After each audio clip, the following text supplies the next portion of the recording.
This is a another attempt to reframe everything from the beginning and start the conversation towards a more productive policy dialogue. In this sequence, we are organizing today this Bharat Space Conclave to understand the status of the industry as of now, what are the capabilities we have here in India, and what are the opportunities and challenges are emerging in near future, and also probably what are the important sectors where the impact of space and geospatial application we could see going forward. So that synchronization also we are trying to address during the discussion deliberations during the day. So we have a very excellent lineup of speakers, and we are starting the day with the Joint Secretary, Ministry of External Affairs, Shri Mahavir Singhvi ji is with us. So I would request Mahavir ji to kindly join us on the dais, sir. Mahavir Singhvi ji is a distinguished Indian diplomat currently serving as a Joint Secretary at MEA, overseeing India's relations with Central European countries. In this capacity, he manages India's diplomatic engagement with 13 European nations.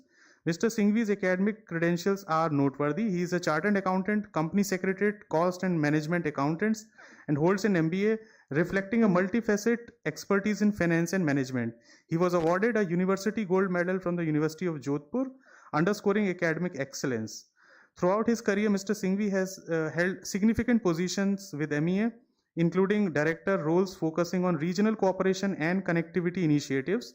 His professional interest encompasses emerging critical and strategic technologies, counter-terrorism, the Financial Action Task Force, geopolitics, and national security. So we would request Singhvi ji to kindly join us on the dais, please. Thank you. To welcome Singhvi ji to this FICCI Bharat Space Conclave, I would request the chair of the FICCI Space and Geospatial Technologies Committee, Shri Lakshmesh ji, to kindly felicitate sir with a green certificate. So Singhvi ji, we are done away with the flowers and bouquets. So this is an initiative, is a green initiative which FICCI has taken to give a green certificate. So may I request to kindly welcome our dignitary with a round of applause.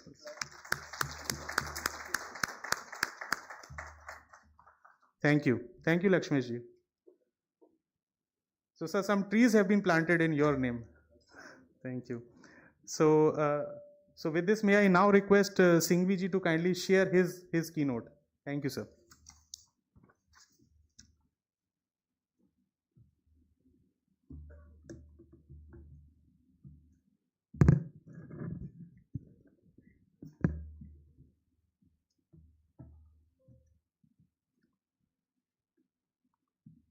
Good morning, everyone. Thank you very much, FICCI, for inviting me here on this conclave, which is focused on the theme of space innovation for Atmanirbhar Bharat. And I think the theme itself says the importance of this conclave. And it is, of course, a privilege for me to speak today on a subject that is, I think, is redefining India and its place in the world. That is our ascent to the space leadership and the transformative role of startups and also the public-private partnership in this journey. And that's the topic which I was asked to speak on. As we look at the India space odyssey, and as you all know, that has been nothing short of an extraordinary so far. From launching our first satellite, Aryabhat, in 1975, to becoming the first country to reach Mars in our maiden attempt, we have consistently pushed boundaries. And today we are not just a spacefaring nation, we are emerging as a global space leader. But what's driving this transformation? And I think the answer lies in the dynamism of India's space startups and the bold new era of public-private collaboration. Today, the Indian space sector is at an inflection point. For decades, it has been largely driven by ISRO, and that has built a formidable foundation in satellite technology, launch capabilities, and interplanetary exploration. but the landscape is changing. The space economy now have moved beyond government missions only. And now it is also about innovation, commercialization, and the private enterprises. And recognizing this shift, the government of India has taken decisive steps to open up the sector, allowing private players to develop and deploy their own space assets. The 2023 space policy is a landmark in this regard, providing a structured framework for private participation across satellite manufacturing, launch vehicles, and downstream applications. And this policy shift is already yielding results. In just a decade, the number of Indian space startups has surged from a handful of nearly a few to 200 now, more than 200 now, in fact. And a lot of investment is pouring in, with space startup raising over US dollar 124 million in 2023 and about 81 million US dollars in 2024. And companies like Skyroot Aerospace, Agnikul, Cosmos are pioneering private launch vehicles, while Pixel and Dhruva Space are making waves in satellite technology. And I've just seen that Dhruva is a partner and sponsor of this conference. And these are just a few examples. There are many more such players, and I'm sure some of them must be present here in this hall today. And the momentum is unmistakable that India's space ecosystem is thriving and has arrived. And a crucial enabler of this transformation is also foreign direct investment. And in this context, to attract global capital, the government has eased the FDI norms, now allowing up to 74% in satellite manufacturing and 100% in satellite components. And these reforms are designed to integrate Indian companies into global value chains and position India as a preferred destination for space tech investment. And at the same time, government is also making important regulatory changes to accelerate growth. The Telecommunication Act of 2023 facilitated administrative spectrum allocation for satellite communications. And this is a critical step because demand for high-speed satellite-based internet is soaring, with applications spanning from rural connectivity to the next generation security systems and defense systems. So as a result of these initiatives, India's space industry, as you all know, is now projected to grow five-fold by 2030, reaching US dollar 44 billion and contributing up to 10% of the global space economy. And more importantly, this growth will drive innovation, create jobs, and enhance India's strategic capability in an increasingly competitive space domain. India's space ambitions, however, go beyond commercial gains. We are expanding our footprints in deep space exploration. ISRO has consistently set global benchmarks, from the Mars orbiter mission to Chandrayaan-3's historic landing at the Moon's South Pole. And the Aditya L1 mission marks our foray into solar observation, while the upcoming Gaganyaan mission will place India and its astronauts in space, making India only the fourth country to achieve human spaceflight. Another major development in India's space capability is the emergence of reusable launch technology. The successful test flight of the Pushpak Viman, RLV LEX-02, underscores India's ability to drive cost-effective and sustainable space transportation. And now, with the growing private sector participation, we are seeing innovation in miniaturized satellites, AI-driven Earth observations, and in-orbiting servicing, areas that were defining and that will define the next phase of space exploration. So, ladies and gentlemen, apart from what I just mentioned, I think global collaboration is another key pillar of our space strategy. India has always believed in space for peaceful purposes and shared prosperity. Our partnerships now span continents, and from NASA to ESA to JAXA to CNES. The India-US Initiative on Critical and Emerging Technology, ISET, and now Trust Initiative, is fostering commercial space partnership and STEM talent exchanges. Besides, during the recent visit of Honorable Prime Minister to the US, the India-US Civil Space cooperation, and the year 2025 was heralded as a pioneering year for the India-US Civil Space Cooperation. And both countries committed to further commercial space collaboration through industry engagements in conventional and emerging areas such as connectivity, advanced space flights, satellite and space launch system, space sustainability, space tourism, and advanced space manufacturing. Likewise, the Quad space dialogue between India, the US, Japan, and Australia is shaping international space norms. And by signing the Artemis Accord, India has reaffirmed its commitment to transparent and responsible space exploration. But beyond partnerships with spacefaring nations, India is also championing space cooperation with the Global South. And our satellite provides critical data to developing nations, helping disaster management, agriculture, and climate monitoring. The South Asian satellite is a testament to our vision of leveraging space for regional development. And as we move forward, one thing is clear. India's space ecosystem is undergoing a paradigm shift. The days when space was solely a government-driven domain are no longer there. The future belongs also to an agile, innovation-driven industry where startups, research institutions, and private enterprises work alongside ISRO to propel India to the new heights. And the establishment of InSpace, which acts as a single window agency to facilitate private sector participation, has been a game changer in this regard. More startups are getting access to ISRO's testing facilities, mentorship, and launch services, fast-tracking their journey from prototype to orbit. However, despite all these efforts, challenges still remain, and we need to address them.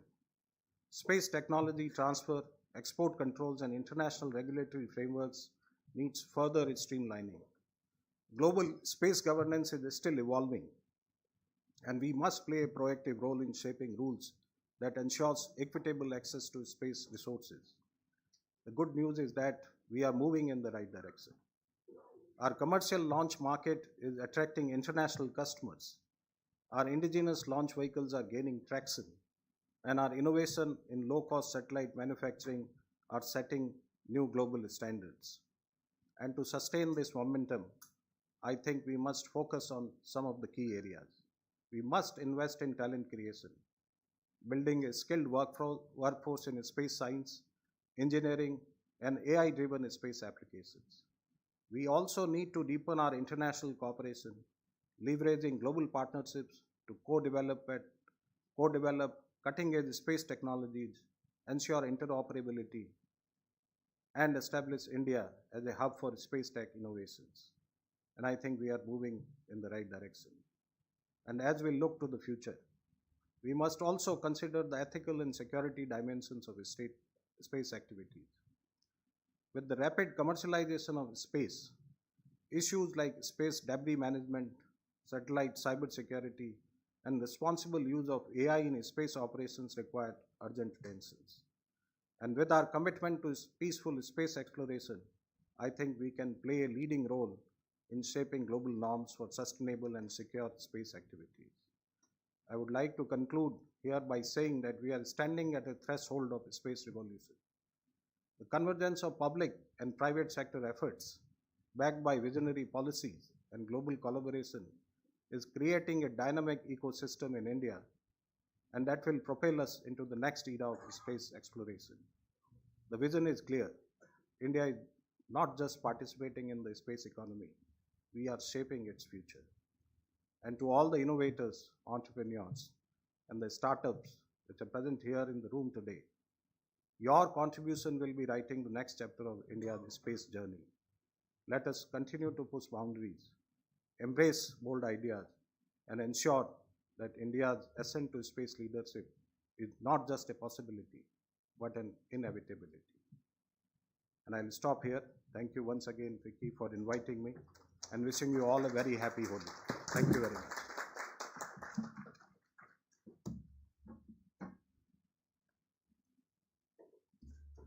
Thank you very much, Singhvi ji, and very beautifully you summarize the entire ecosystem, the space ecosystem, and you highlighted specifically the India's geopolitical situation and how it is actually benefiting our startups and industry. In fact, I think in our country we have a we are a early initiator for the space-based scientific know-how, and ISRO has done a marvelous job in developing those capabilities. Now the private sector along with startups are actually enabling other industry verticals by means of developing new solutions and services, coupling with the new cutting edge technologies like AI and ML. So the future is really bright, sir. And you also highlighted some of the government initiatives, how which is actually promoting the sector. So with this, I would like to thank you for joining us and sharing your motivating speech with us to start this program this morning. So thank you. Now we have a session where we will discuss the role of startups, how the role of startups and private sector is actually helping the space segment to shape up as a complete sector and defining the India's leadership position. To moderate this session, we have with us Mr. Keyur Gandhi, who is Director Space Regulatory and Commercialization at Dhruva Space. So I would request Keyur to kindly join us on the panel. So Keyur, he actively engages in legal, regulatory, policy, and commercialization affairs of the company. He has a strong law background, and previously he served as a student director of the Chancellor's Challenge, an initiative fostering entrepreneurship across India, leading to the development of a Niti Aayog funded incubation center. As one of the pioneering regulatory professional in the Indian private space ecosystem, he specializes in regulatory matters across satellite communication, remote sensing, trade control, and public procurements. So thank you, Keyur, for joining us. And I would also request the panelists in this session to kindly join us on the dais. Mr. Suyash Singh, co-founder Galaxy Eye. Mr. Suyash Singh, yeah, please join us on the dais. Mr. Subhajit Chakravarti, COO Astrogate Labs. Subhajit ji, please join us on the dais, please. Yeah. Mr. Shaunak Shah, CMD Automation Group, Director, Comolin Aerospace Limited. Sir, please join us. And Mr. Akshay Johri, Assistant General Manager, IIFCL. So, Keyur, over to you. You could briefly introduce your panelists and then start the conversation. Thank you.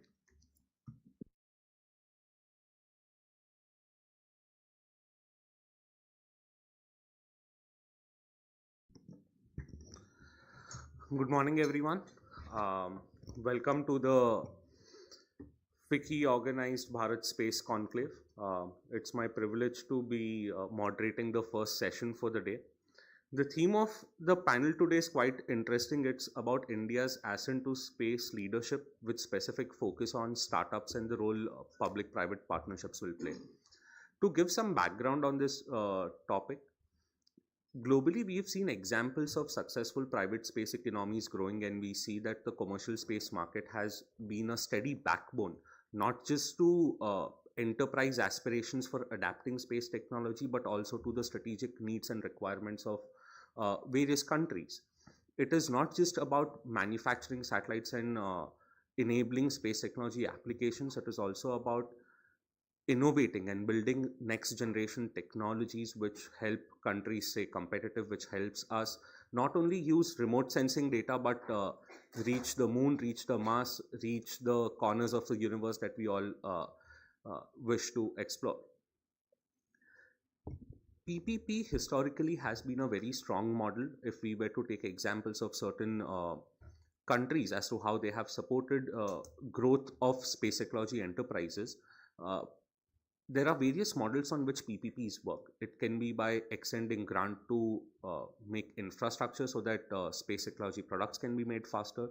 It can be by being a joint investor in establishing certain space assets. It can even be through discounting R&D or being a partner in R&D for developing next generation technologies. It can be at an upstream level where the cost and risk of establishing a space asset is shared and divided to foster investor confidence, to foster faster growth. It can be by being a anchor customer for the data or the applications that these technologies provide. So we have various models that are there in PPP to explore. And in the Indian context, in the last 3 years, we have a steady shift of the ecosystem which is there, primarily spearheaded by the non-governmental entities, emerging startups. And then we also have the legacy companies which have been working with ISRO for a long time, who are now scaling up on their aspirations. In the last 3 years, we've seen successful launches of satellites, demonstration of launch capabilities, and we are seeing new programs from the government come in. So we are at the cusp of defining what would be the growth trajectory of the Indian space ecosystem to be competitive with the global players and to truly rise to being a leader in the space sector. So with that, I would like to begin the session by requesting each of my panelists to briefly introduce themselves and give their opening remarks. I would request Mr. Akshat to kindly begin. Well, very good morning to all of you, and thank you, Keyur, for setting the tone of this session. I would firstly like to thank FICCI for giving us this opportunity to speak on this extremely important topic. I think what better to start with public-private partnerships in the morning. I am Akshat Johri. I represent a financial institution set up by the Government of India called IIFCL. We are a lending institution that has been supporting and financing infrastructure projects across the country. Some of the projects, and we primarily invest into PPP projects. And space has been a new beginning and a new entrant for us. And I'm happy to share that we are currently working with InSpace, NCIL, as well as ISRO on various initiatives. I think if I may be allowed to speak on the topic a bit more, public-private partnerships, as the Joint Secretary rightly mentioned, is the way forward for the future. India is no longer a participant. India is now shaping the global reform. And if India has to rise to the challenge of the likes of NASA, the likes of ESA, none of them, by the way, make their own rockets, make their own satellites. They are enablers. They are people who enable the private participation. They are people who enable private capital to come in. And they are people who, create an ecosystem where private industries can thrive and get their sectoral efficiency inside. The public and the private role needs to be clearly understood. And yes, India has done well in PPP. Since 2006, we have funded thousands of projects and we've created a global monopoly around. But space is not that domain. Space is a very different domain. And I think that needs to be understood from the lens of, what the challenges are in the future. Thank you.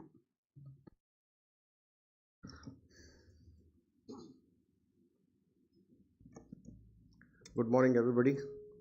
FICCI has been, promoting different segments across India.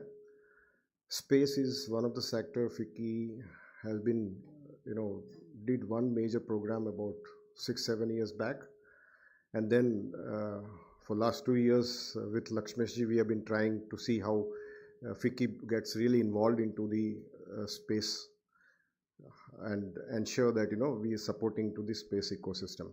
So thank you very much, FICCI and Lakshmeshji, for putting up this specific program. And we look forward to see how we can take this forward and ensure that we, being this now as not just a space committee, but space and geospatial committee together.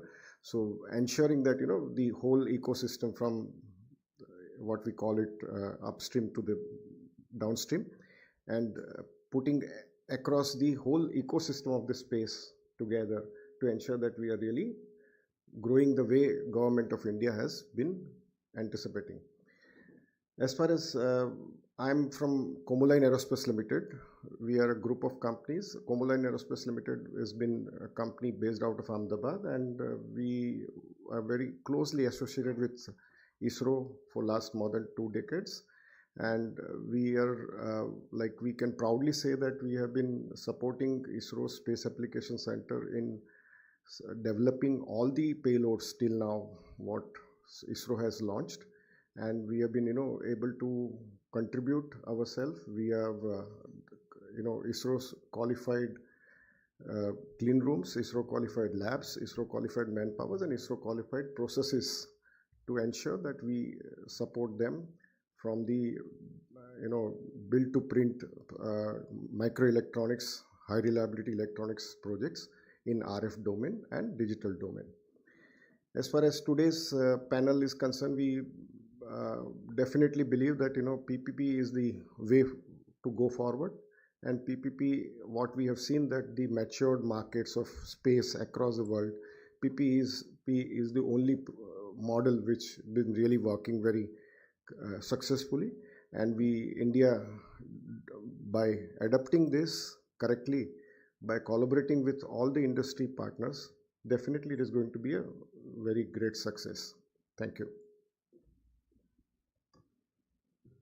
Hello everybody, my name is Shubhajit. I represent Astrogate Labs. We are a startup based out of Bangalore. We build laser communication terminals and with a specific focus to the space sector. I would begin by thanking Keyur and FICCI for having me on board and organizing this.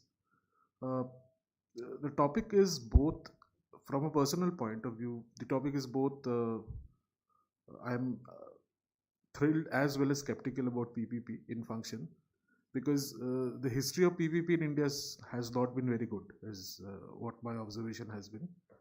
While we have laid down framework about how PPP will work, what PPP will achieve, how it will work has always been a question. And we will definitely talk about the same during the session, I'm sure. And about myself, I have worked across various sectors, space being the newest one. It has been sort of, I would say, an adventure in the sorts. I have one of my colleagues sitting there, and to work with a bunch of young individuals, science professionals, challenging the like of, not challenging, I mean, getting an opportunity to work with the likes of ISRO, the Indian Navy, it has been quite an experience, and I hope to enrich myself more with the sessions here. Thank you. Good morning, everyone. First of all, thanks to FICCI and KU for organizing this and having me invited here. So I am Suyash. I'm one of the co-founders and CEO of Galaxy. Galaxy is a 3.5-year-old startup, building world's first multi-sensor and synthetic aperture radar satellite. It's something which is combining both the sensors for the first time ever in the world. While a part of the ecosystem is pretty skeptical, we are launching in next 6 months, and we'll see the results for sure. In 3.5 years, I think we have taken we had different notions of the industry. We started with like a plain slate, thinking of that this will work as a SaaS industry. Space industry will work like a SaaS company. Then we thought, okay, no, it won't work like a SaaS company. It will work like something else, and then something else. And then finally, it looks like it will work like an infrastructure domain at the end of the day. And hence, I've been pretty excited to kind of talk on PPP programs. In fact, we've been also trying to participate in a few programs that are already floated out. And, I think also our first time, but trying to understand the pros and cons. Again, very similar to Shubhajit, excited and skeptical at the same time. So look forward to talking more. Thank you for the wonderful opening remarks. Before we begin with the round of discussions, I would like to put into context why PPP and the role of startups is so apt today, and why do we also hear some skepticism. When InSpace was formed, and when it was announced that the space economy will be opened up to everyone, the goal was to somehow support rapid qualification of technologies, to rapidly give that moat to startups to be able to build their own technology and prove to the world that yes, indeed, we can build and do something in India. And here we are just 3 years later, where we have a decadal vision, pursuant to which we want to have India have 10% of the global share of the space economy by 2030. This rapider transition in a highly controlled and a highly strategic sector is very rare. So today when we see the various initiatives that are taken by the government, they are intended to very closely work in cohesion with each other, so that each part of the ecosystem can do its role, and each part can really be supported to expedite that growth. Now, this each part is not just ISRO, NSIL and the startups, but we also have a big component of legacy companies which are now scaling their presence and which are going to spearhead some of the very important programs of the country. So with this background, I would like to dive into the PPP discussion with my co-panelists and have a snapshot from Akshat, who has been at the helm of structuring these PPP initiatives with InSpace, ISRO and NSIL, to understand while we do have a rich legacy of PPP initiatives in India, structuring it for the space sector is quite different. You have a diversity of players, and the very well unspoken intent is to have something in it for everyone, because we also need to align ecosystem development with our strategic growth initiatives as a nation.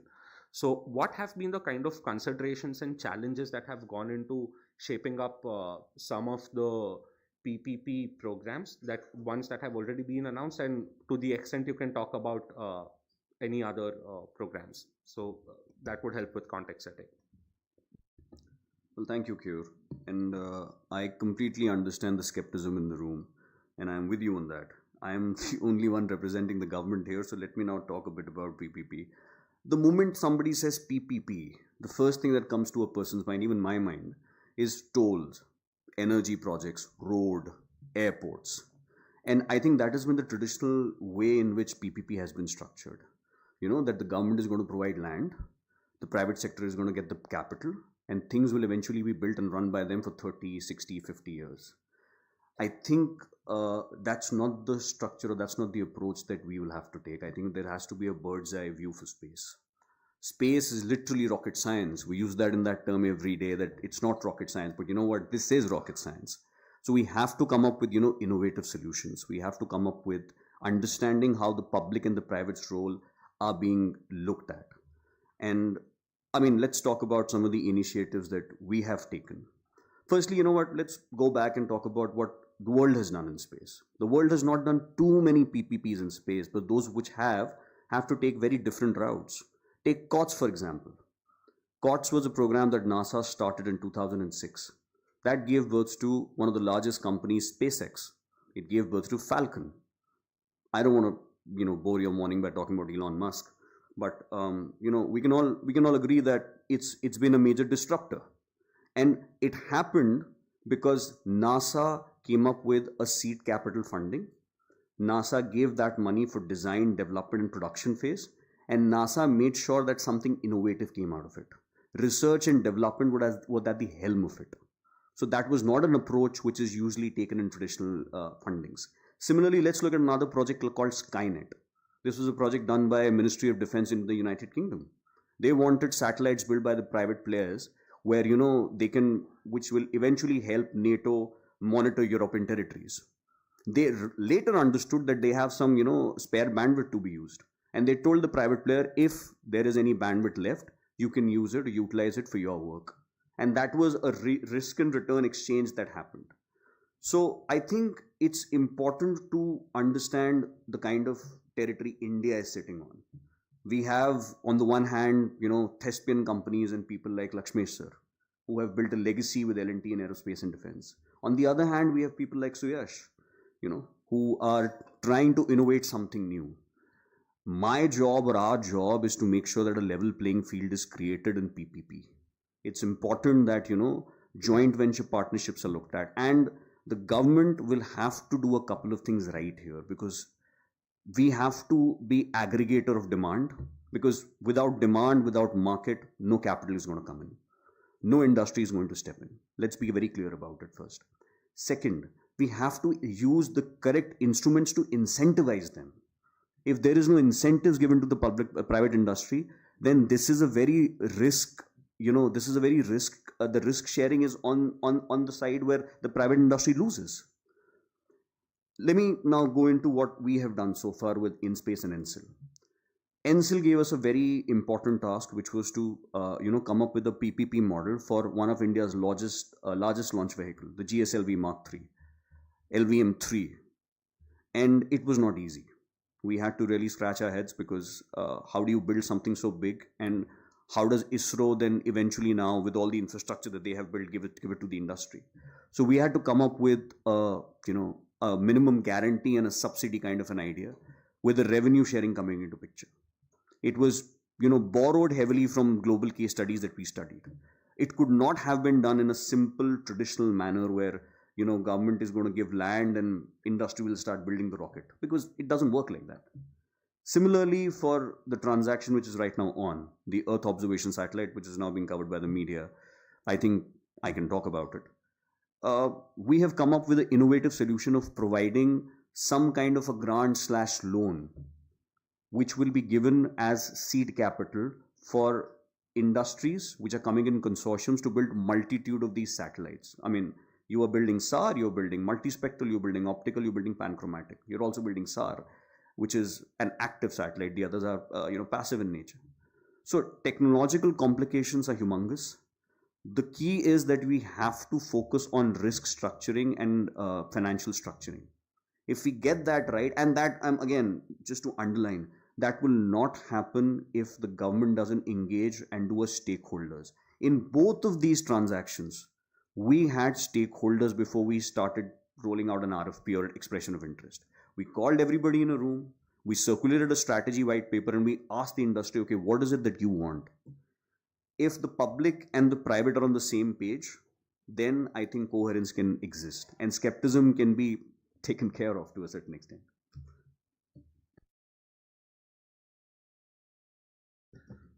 So I think now that you've mentioned the EOPPP, it's only natural that I would like to direct my next question to Suyash. With EO, it's a very interesting ecosystem today where the evolution is not just on the upstream and the midstream, but there's also a lot of evolution on the downstream, which means how the user uses the data available, how a user can optimize on the data which is available out there in the markets versus what the user needs is a very tricky challenge to solve. It's a slippery slope. And while we are trying to achieve the EOPPP outcomes in India, we have a rich ecosystem of both existing and new players that can collaborate together to achieve these outcomes. And at the same time, we have some additional support from the venture fund that will come up soon. We also have the technology adaptation fund that has been announced. So these are various initiatives which have helped plug the gap between access to finance, access to infrastructure, support from the government to develop new technologies. And over and above that, we have the EOPPP, which had been announced, where the process is ongoing to see how it evolves. With this background, Suyash, in the Earth observation domain, what is your opinion on the kind of challenges that this EOPPP will solve, given that there are already other parallel initiatives which support some of the activities that are to be undertaken for the growth of the ecosystem? And what is your opinion on how it may evolve as a strategy for the commercial growth and sustainability of the companies which are a part of the EOPPP? Sure, I think great question. So from the perspective of, let's say Earth observation to start off with and understand the context a little bit. So why is this PPP being done, or why do we need Earth observation satellites, right? We all know the answers, probably remote sensing, agriculture, disaster management, etc., and so on and so forth. But why investors in the public markets or private markets are not putting money so actively into these kind of companies? I think there's a gap. So Lisa is laughing, but I totally agree why. There is a gap. The gap is generally you have a single large customer on the government side, and one company kinds of tries and cater to that single large customer over a period of time to try to win the tender, and so on and so forth. Now, which ideally slows down the pace of any company to build and put more money into building a constellation of satellites, which means it's a chicken and egg problem, right? Capacity precedes demand, or demand precedes capacity. So I think that's where, in my opinion, the COPPP will be a sort of game changer, given some of the things are taken care. But in my opinion, the demand side is pretty weak in terms of consolidating the entire thing and putting it together at one place, right? And hence the private and public market investment will not come through. But to bridge that gap, government participation in establishing the constellation can be very good. Let's say when government comes in, there's a significant trust that comes into the single large customer that, okay, you can actually bet on these guys and give them the contract. So what I'm trying to say at the end of the day is, I think for me, EOPPP just drives that demand factor, although still unclear, but it has to drive that demand factor as much as possible, because I think supply is there. The moment EOPPP came up, I think the news is that 9 people participated, etc. So there are companies who are participating. So supply is there, but where is the demand? I think that question needs to be answered in many forums and every day. Like everyone has to ask that part of the question. Now, by putting some money and by putting a bunch of satellites into the constellation, does that really help you to create a demand, or there will be some effort that needs to be done? So beyond the capital, I think the PPP in space particularly has to also figure out a way to have a demand chapter in the document or the tender document, whatever is being rolled out. That's my, very, very humble suggestion to the authorities. While we have seen, I think in whatever we are participating, the documents are pretty neat this time, and they have tried their level best to put out not just what they want as a constellation, and what they want as the project to come through. So I think and kudos to InSpace and IFCL as well to put together a document that clearly says it's not a purchase order. It's actually a business that you are building, and you need to build this business on your own. We are just going to give you some sort of support, and that's the reason why I think this could be a real good game changer at the end of the day. Now, see, venture funds and other people, in my opinion, are still away from these kind of projects, because again, who takes the risks? And if the risk capital has to be secured, it has to be again very ironed out, like beyond 8 years, 12 years of timeline. Beyond the PPP timeline, what happens, right? Because no one company can solve it. Consortiums will come and solve this, right? So what is the future of the consortium? What is the skin in the game of that entire, all the consortium players beyond 12 years or 10 years of timeline? Because VCs will look at ROIs, in my opinion, right? Now, coming to the downstream part, which also you touched upon, it will become extremely critical, because at the end of the day, this is all data, right? This is not someone who's buying a satellite or a component. How do you make sense out of the data and give it to the end user? Traditionally, I think it was all very much driven in silos, for the last whatever number of years.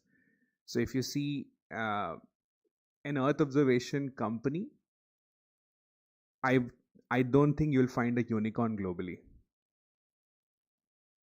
You can challenge me on that, but if you can tell me if there is a downstream Earth observation company which is a unicorn, not just in India but globally, I think a lot of answers you'll get from that question. Why? why have not been a downstream company became a unicorn globally? And I think, there's a huge disconnect between what data that we get from space and what downstream application that we do on ground, and several other disconnects, like streaming in IoT data, streaming in other sensors data, etc., etc. So, I think it's good that we are all investing in capacity building, but I think we have to also start thinking about the demand generation as well, from an Earth observation perspective purely. Thank you, Suryash. Those are some very interesting insights.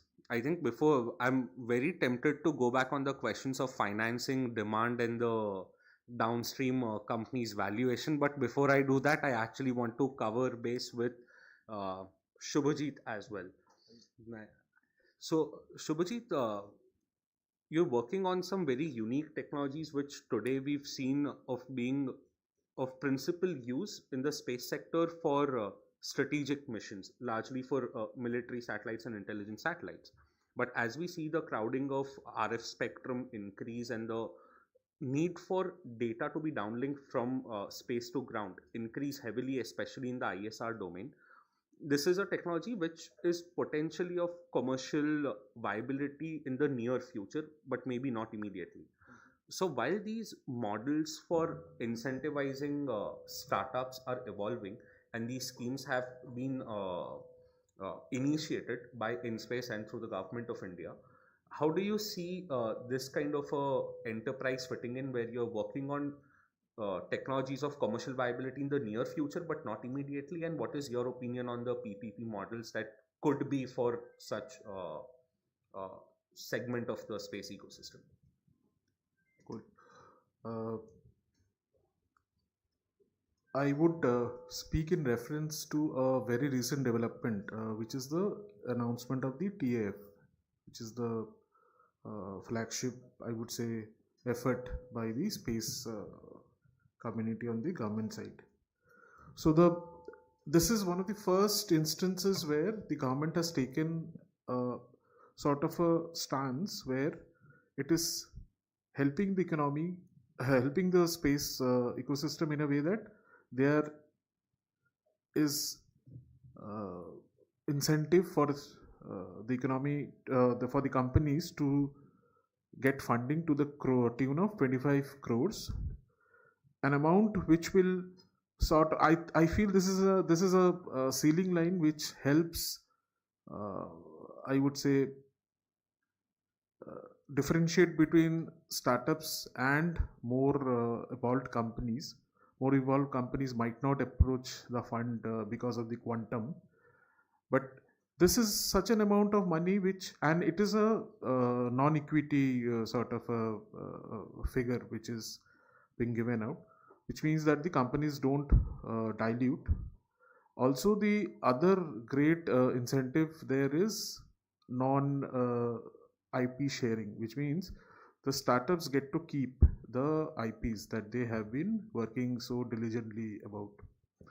Now, when you talk about technologies which are in the, I would say, making phase, and it would take an amount of time for them to evolve, just like Kev said. By the way, Kev, our bigger use case is actually in the commercial space. Defense is more of a terrestrial use case for us, not the defense satellites. So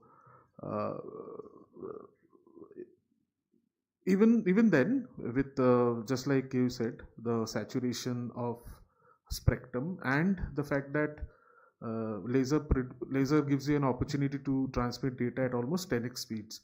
With our tech, we can do 2.5 Gbps per second, which is at least 5 times the sort of the more evolved RF systems does presently.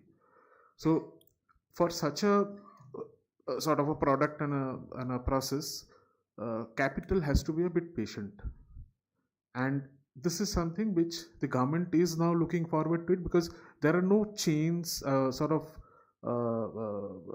bells and whistles sort of a system where there is a leash being put on the startup that this is the time frame within which you have to sort of deliver. And though the TAF has certain sort of points and priorities set into it. The most heartening feature to see now is that the government has also tried to work on some demand side generation.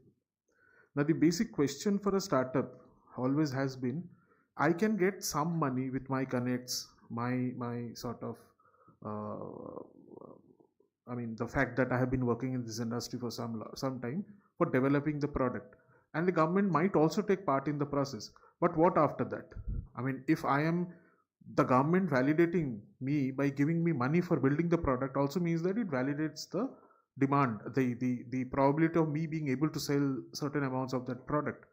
But that hasn't been there till now. So this is the first time that we see certain commitments from the government, maybe not directly but indirectly, where a sort of a minimum guarantee is being placed specific to this sector. So that is where I feel there has been some developments in this domain, and I like everybody else would like to see it evolve to a more better and fruitful discussion. Thank you, Shaunak. Thank you, Shubhaji.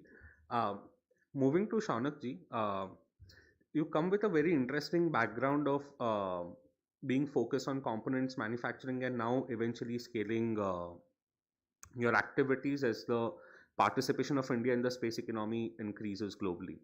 From your perspective, when we look at PPP considerations that have been modeled, we have been discussing the level playing field to see whether everyone gets a piece of the pie to be able to grow there with the government as their partner.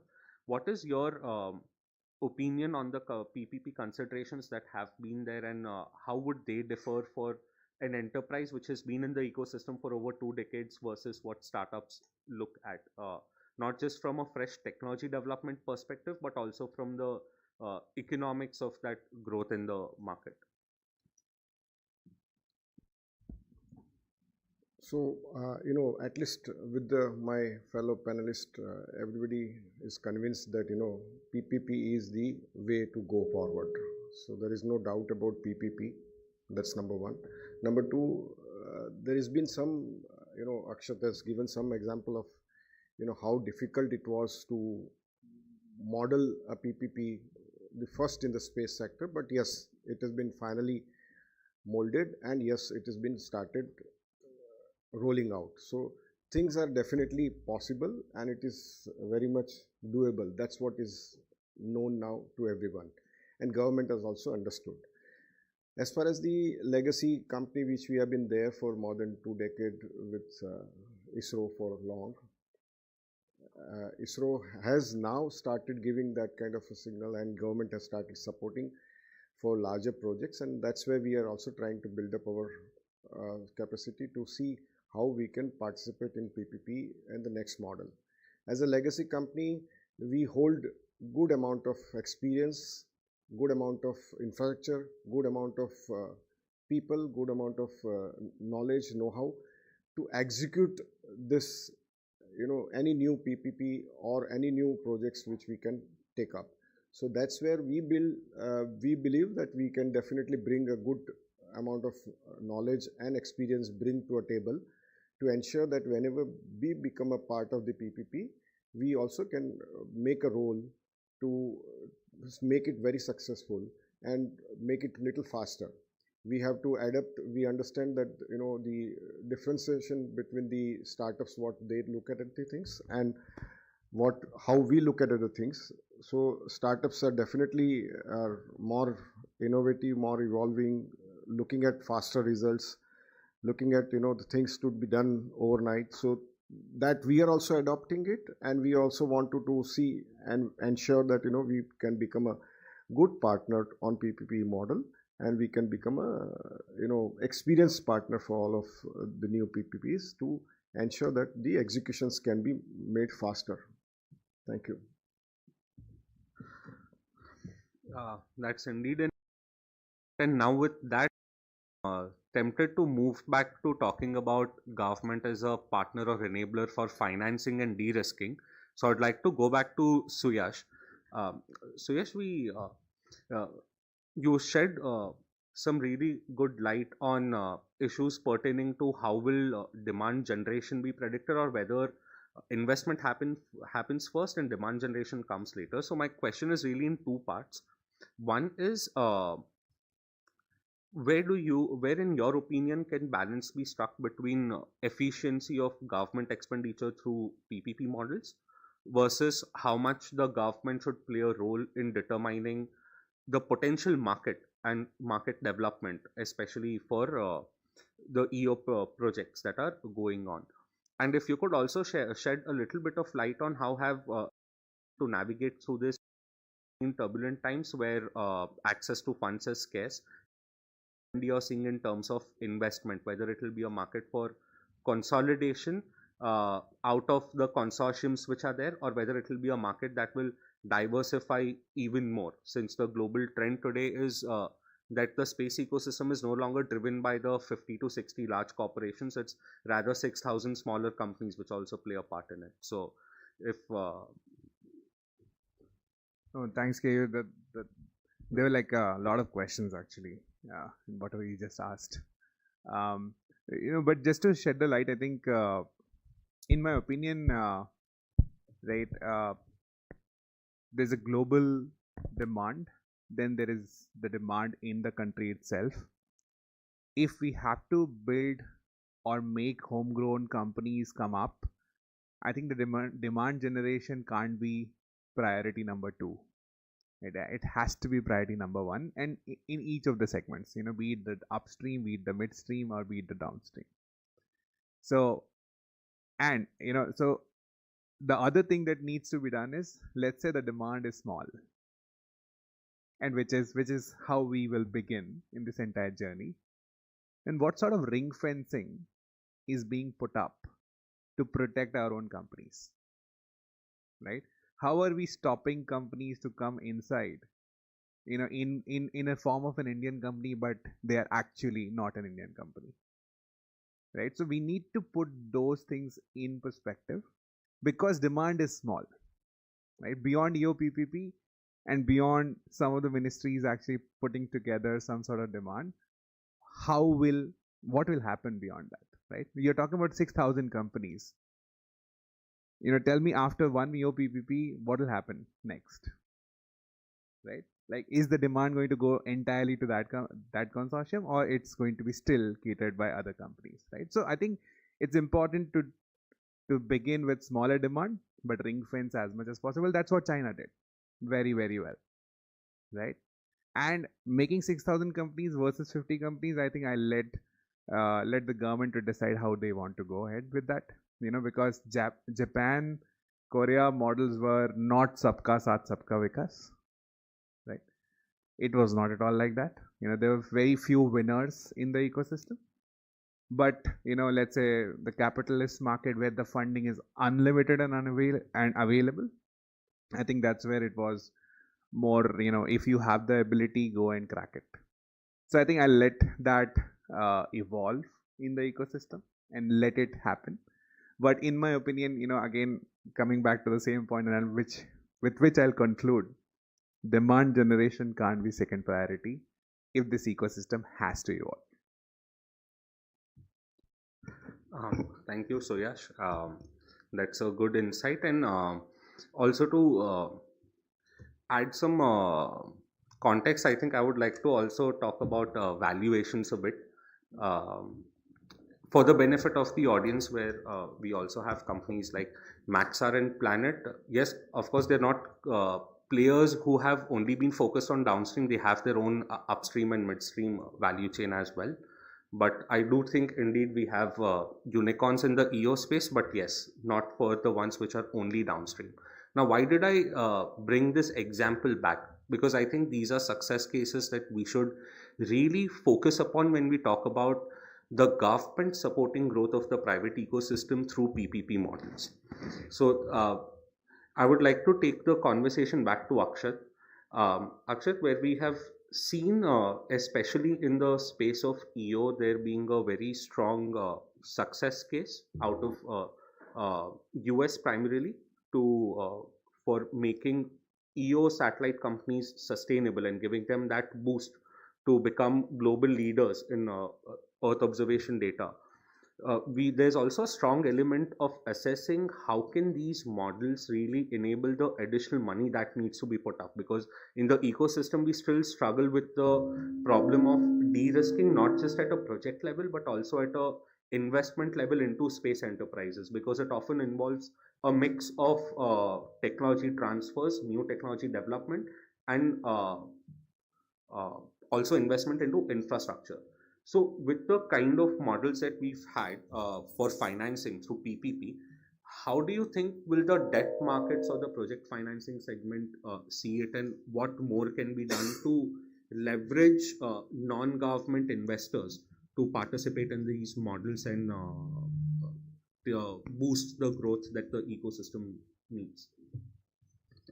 Right. I think that's a very important question. Before I dive into that question, I just want to apologize and mention that I think I should have mentioned Technology Adoption Fund, and I should have probably explained it. I think Shubhajit did a very good job. TAF is also an example of PPP. I'll take 1 minute on that. TAF is something that has been prepared by IFCL under the guidance of InSpace. It's another initiative. So PPP should not just be understood as expression of interest or RFPs being rolled out. Any arrangement where the public and the private entity are coming, and I'll just explain TAF for 30 seconds. In TAF, what we are doing is that if any company is something that is called as TRL, Technology Readiness Level, is at a TRL of level 5, which is what we call POC stage, proof of concept stage. If they need to be handheld and taken to the stage of commercialization, the government will step in, the government will look at your proposal on a case-to-case basis, the government will give you that capital and they will handhold you to TRL 9 or TRL 10. Now see, these are initiatives which you will not see in any other country. And this is where, I'm glad that, startup companies believe that looking at, as within our domain, because again, the gap is huge. So TAF is another, model that we are very proud of.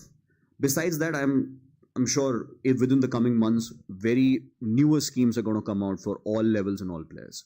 Now, let me come back to the question that you have asked. Earth observation success. Let's talk about planet. Let's talk about black sky. Why do you think they are successful? Their success is based on the assurance that the Defense Department of the US has given them. Planet has $5 billion coming from NRO. And see, the United States model of privatization is a very evolved model of privatization because they leave it to the private entity to run the show. And that's the extreme level of privatization. We start with something called a cost plus contract, what we have done with PSLV, where, the government has given a contract to L&T and HAL saying that, build 5 and we'll pay you for it. That's the first step. Second step is where the private entity will come and say that I'll put the capital, but you give me some land and, we'll build it together. And then, of course, there is the extreme privatization. We are still somewhere on between level 1 and level 2.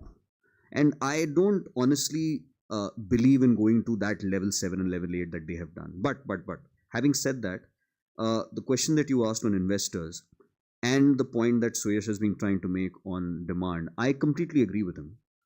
Demand has to come, it has to be priority. But you cannot always come up to the central body and the central government entity and say that please create demand on a pan-India level. I think it needs to be a joint effort. The job of a regulatory body is to come up with policy reforms and come up with initiatives. Today, we have sensitized the entire country through advertisements, through news articles, and I think Dr. Goenka has done a fabulous job with it by talking about what the EO constellation and the EO model is. And we will roll out more such models. There is nothing stopping us to come up with another, constellation, RFQ and EOI. We may. But the point is that state departments, SIDCs, agricultural departments, financial institutions, they will have to come forward and say, we need this data. Can your constellation provide us that? We are doing that. I don't want to, commit to anything, but this, by the time the bidder has been selected, there's going to be some kind of assured government demand which will come in. Maybe it's good to return the money back. Maybe it's not good, but we are trying at our level and it's still in a very nascent state. So yes, demand has to be in the forefront of things. Looking at the investor part now, the question that you asked, the world that I come from, debt markets, I think it's completely driven by securitizing the asset and looking at its cash flow output. There is no security when the asset is sitting up there and it's never coming back. Is it a movable object? Is it a movable asset? Is it an immovable asset? I don't know. How do I securitize something which will go up and never come down? So the only way to do it is to look at the DCF model or the cash flow model, and what IRR eventually will come and how debt has to be repaid back. Whether it's in case of equity, it's IRR. In case of debt, it's supposed to be, what kind of a debt service coverage ratio will the asset give me. In that scenario, again, I emphasize on this point, you will have to incentivize the private player by some of the other model, whether it's a subsidy, whether it's a grant. In the case of the EOSAT, it's a 350 crore loan that is being bid out for, which is, by the way, interest free with a moratorium of 12 years. That's almost like a grant in your pocket. So such extreme steps have been taken, but they've been taken for a reason. And investors look at the potential within the asset. They look at the cash flows. They also look at promoters. In my case, the asset, the security cannot be created. Promoters are new. Hence, we've had this discussion with all bidders, including Suyash, that it's important that consortiums are formed, especially when you are younger companies. It's important that, bigger organizations, mid-sized organizations and startups come together and pool, form an SPV, ring fence their risks, and, come forward and take that plunge. That should be something that we expect from the private entities to do. Because if you think that single-handedly these things can be won, it is not going to be possible, and lenders will not give you that money. So these are things which I think, put in context, maybe I hope it answers your question. Thank you, Akshay. Thank you, everyone. Due to the paucity of time, we'll have to move to the closing of the panel. We have some very wonderful insights here today. So 3 takeaways that I would like to quickly summarize. First is, I think it is very clear that it's not about level playing field. It's about cooperation for the sector. We are still a very small sector, and to reap the benefits that a PPP model can give, be it in terms of market development for demand, be it in terms of financing options, we have to look at a more cooperative approach together. The second is, PPP models can come in various forms. It is not necessary that we stick to any particular mode of PPP, and it may be varied, like the Technology Adaptation Fund versus the EOPPP versus what is happening with PSLV. These are all different categories of PPP, and we should expect more diverse PPPs to come out in the future. And the third and the most important takeaway from today's session is that be it any part of the space ecosystem in India, everyone has tied their aspirations up with India's aspirations to rise to global leadership. So it is only prudent for us to continue these conversations, continue building on these frameworks. In 3 years, we've reached a very interesting juncture where I don't think there are many people in this room who would have believed in 2022 that in 2025 we would be talking about capturing about 10% of the global space economy. So it is very good progress, and as industry, as government, and as even FICCI and various associations, it is our job to continue moving in that direction. Thank you, everyone. I'll take 1 minute here. Thank you for the panelists. One important thing is that, in 2014, when the new government, Modi government started, they actually initiated a very special program to understand that from all 55 ministries, that where exactly and how the space data or the space information is used for.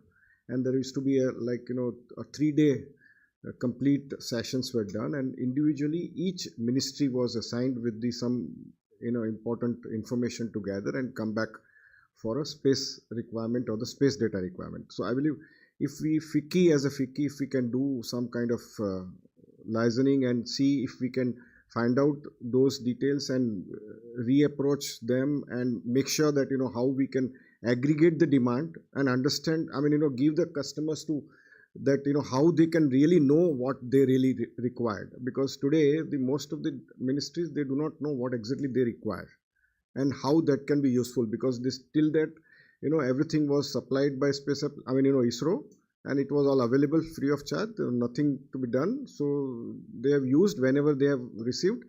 They have not used when it is not received. So it used to be like that. So that's where I believe FICCI, as a FICCI, we need to do a small exercise to ensure that how do we consolidate that and we reignite that momentum what was started by the Honorable Prime Minister. Thank you. Sorry, we are actually running out of time, so we can always take questions offline, but thank you everyone on this panel. It was a wonderful, candid discussion, and a lot of ideas have emerged, and as Keyur just summarized. So we will continue, as Mr. Shah also suggested. So we'll continue, getting these ideas around the points which has emerged, and we'll build up this particular document. And we will share with the government with a lot of insights, after gathering a lot of insights from the industry and some of the experts in the domain. Definitely we would see some alignment from the other strategic areas, sectors like from defense. Yes, but the only difference is that in the space segment, a lot of startups are there which are innovating in a big manner, and it is the innovation and the IP is very, very sensitive to any dearth of opportunity and any less of confidence between the VCs. So those points we will take up again, and we'll come back to all of you to gather a lot of insights on this particular issue. But due to paucity of time, we have to close the discussion now. And thank you very much for joining us. So, and I would request all the delegates to please have a round of applause for this extreme panel. Now we are changing the mode towards what government's mission and ambitions around this entire framework of space and geospatial, and we have seen a lot of new schemes and missions have been announced recently. To share the vision, government vision, we have with us Dr. Rakesh Kaur. She is advisor and scientist G at the Office of the Principal Scientific Advisor to the Government of India. While my colleagues are changing the nameplates and everything on the dais, I would like to briefly introduce Dr. Rakesh Kaur. She has over 24 years of extensive and multidisciplinary experience in advanced technology research, development and implementation. She specializes in electronics and solid-state physics and a recipient of a prestigious Jindal Jubilee Golden Medal and a Gold Medal in Physics. Dr. Kaur began her professional career with ISRO, where her pioneer work in the remote sensing, image processing, Earth station observation and GIS applications had direct practical impact. She then transitioned to another key central organization where she played a lot of leadership roles, including director and group director in science and technology. There she played a pivotal role in applied research, particularly in geospatial operations, the development of GIS infrastructure, capacity building initiative across strategic sectors in India. Her work span cutting-edge technologies in cyber, quantum, and hardware security, making significant contributions to national security and self-reliance. With this introduction, I would request Dr. Rakesh Kaur to kindly join us on the dais. Ma'am, please. Thank you.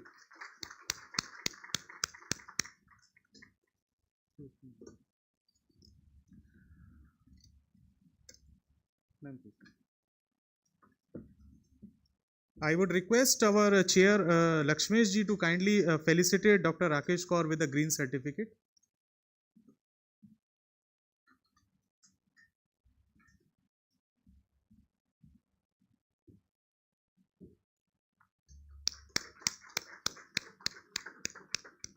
Thank you, Lakshmesh ji. Now I would request Dr. Kaur to kindly share her vision. Thank you.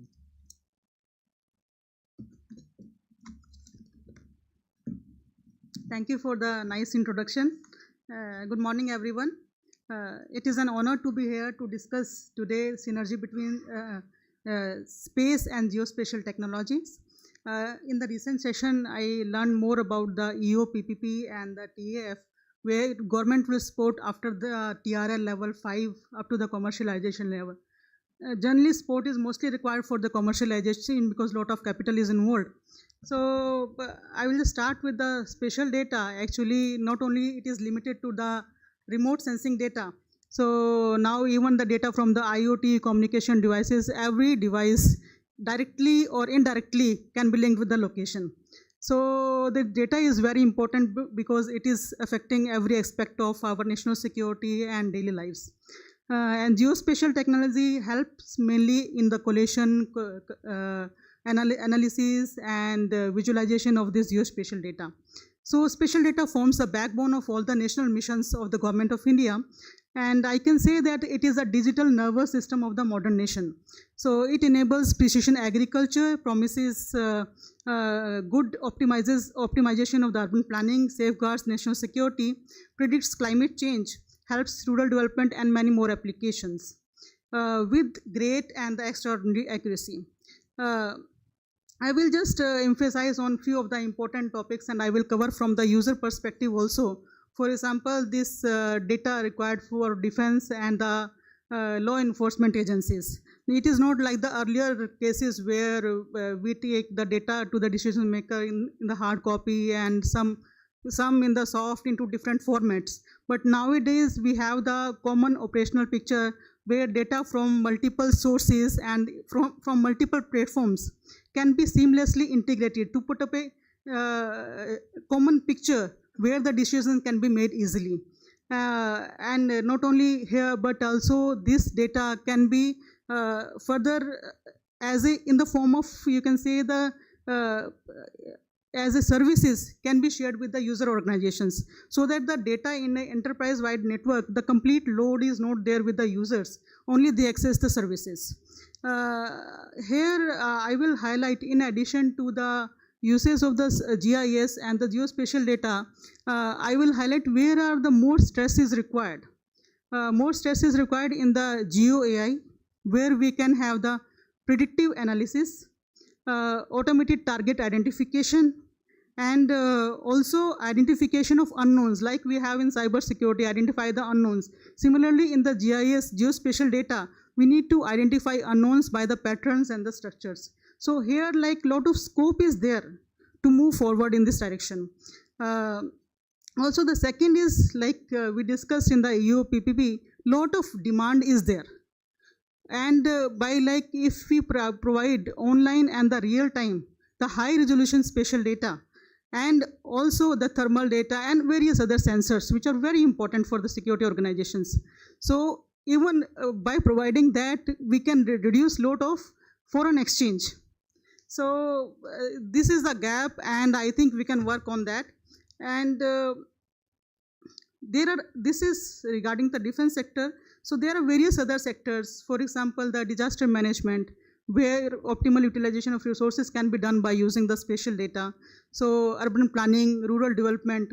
Rural development, I will highlight like one of the recent initiatives of the Office of the PSA. We are working in the rural technologies, where technologies are being developed by the premier institutes, rural technologies. So we have thought of how to bring the technologies which are being developed in the premier colleges or the institutes to the ground level. So Office of PSA has started making RUTAC Smart Villages Centers. Recently on 14th of February, PSA sir, Honorable PSA sir has inaugurated one of the villages in Haryana, RSVC Center, where we have seen technologies brought to the ground. Villagers were being made aware of the technologies, not only that, the geospatial technologies also. They know how the images can help them to optimally utilize their resources. They can see in their agriculture area which part you have the unhealthy crop, and only that part you can use pesticides and this thing. So villagers are being made aware of, and the technologies, if they move to the ground, they impact the social and the economic, they help in the social and the economic uplifting of our country. That is more important. So not only this, the center is doing the capacity development also in various technologies, and also integration. Now I think it has extended up to 21 villages all over India. So it will further extend depending upon how much support we get from other ecosystem. So this is one of the initiatives of the Office of PSA. So geospatial technologies are playing a big role in almost all the sectors which impart in the development of our nation. So we are seeing that geospatial economy is on the rise, particularly after this new space policy and the national geospatial policy. The data has been democratized and it is open for the public use. So we have seen lot of improvements in this. As I was studying one of the reports, India's geospatial economy in the space sector is predicted to be approaching 1 lakh crore by 2030. In this, I can say that the government initiatives, they are playing a big role, like Smart City Mission, PM Gati Shakti Master Plan for multimodal infrastructure, Namami Gange, Bharat Mala, all these projects are using the geospatial technologies. Similarly, geospatial exports are also going to increase. They will see a sharp rise. We have strength in preparing the geospatial applications. We are good at that. So what can be done, maybe geospatial cooperation in the global south, which highlighted by the ME expert also. So we can help other nations, particularly the developing countries, for example, African countries, and the cooperation in the geospatial sector with the ASEAN countries, with a particular focus on maritime security, climate resilience, satellite-based disaster mitigation will help. The strength also, additionally, the BRISC also, the strengthening of the geospatial framework may allow member nations to share the high resolution data among themselves, and also geospatial analysis. See, I talked about our strength in the geospatial applications area, but there are some, I can say, gaps. Some work is already going on. Like the base software, the GIS software is imported. And for the mapping applications, for the 3D mapping and other applications, the tools or some kind of import is also involved. So we have to strengthen ourselves and focus more on the indigenous developments of software and the hardware. Skill development also, awareness is already, has lot of awareness has come after the Chandrayaan-3 success. So ISRO is well known now. So, and awareness, I can say, like artificial intelligence, earlier the children were not that much aware of, but after introduction of that subject from the 9th as an optional, so then now children are aware of artificial intelligence from 9th onwards. So similarly, some kind of awareness levels can be increased or in some form by the government may be considering. Like in the space science, basics, I am not saying give tough to the children, otherwise they will say what government is doing. So some basics of space science may be introduced as an optional, so that they learn from the beginning itself that what are the sectors they can have the interest into. So this can be introduced. Also, I think the regional space centers are there in all the states. So they can also play a big role in the sense they can call, because from the tier 2 or tier 3 cities, small towns, they can call the students, they can call to there and can conduct workshops, so that awareness is being spread. It is good that we are working good in our labs, in our offices, sitting there, but some ground approach can be taken up. So these are some of the, I think, areas which we can focus more. And in the recent, I will just focus like what additional, like we already discussed, the government, industry and the academia partnership can be increased. And then we can, like in the developed countries, lot of fund is given by the big industries into R&D. So I think some increase in the space sector can be thought of by big players, because there is a lot of scope. We have started, I think, and I heard like some of the companies from 2 decades, they are serving ISRO, and some are new startups, young startups are there, and they're doing good. And they will do good if we handhold them. So some big industries have a role to play into this. And Government of India is also doing to some extent, like they have recently announced 100 crores for National Geospatial Mission. This mission actually aims to develop geospatial infrastructure, playing a crucial role in modernizing land records and urban planning. By leveraging PM Gati Shakti, the initiative will facilitate integrated planning, rural development, data-driven decision making. It will bring the transparency also into all the infrastructure projects in the country, because the same data will be shared from the contractor level to the highest authority, so the transparency is maintained. And government policies, government policies also play a big role into this. Therefore, by proactive policy reforms, strategic investment, and cutting-edge technologies, India can become a geospatial powerhouse of the world and a global leader in geospatial intelligence and space exploration. So, with this, I close. So, thank you for your patience and listening to me.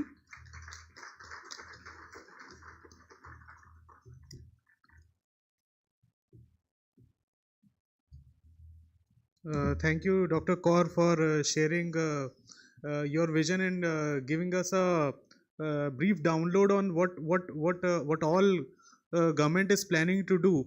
In fact, a lot of initiatives have already gone into both from the government and industry side on the sensitizing people on the applications and the potential of the technology, especially the geospatial technologies. And space is also getting into the mainstream now with the kind of tools and solutions we have. You talked about the this particular infrastructure as a digital nervous system, and it's a very apt term for this particular thing. So I really thank you for joining us, and we from FICCI we would be in touch with your office with our recommendations and suggestions and the points where industry needs your support. So thank you very much for joining us. Now, ladies and gentlemen, we would prepare for the inaugural session, and we have a break here. So I request you to kindly reassemble in this hall by 2020, maybe next 20 minutes, so because we are expecting our dignitaries to join us around that time. So we'll break for lunch, for the tea, and then we'll reassemble by 2020. So thank you.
Good morning, everyone. We'll be starting the session in about 5 minutes. I request everyone to please be seated.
drop me because I will love to talk to you.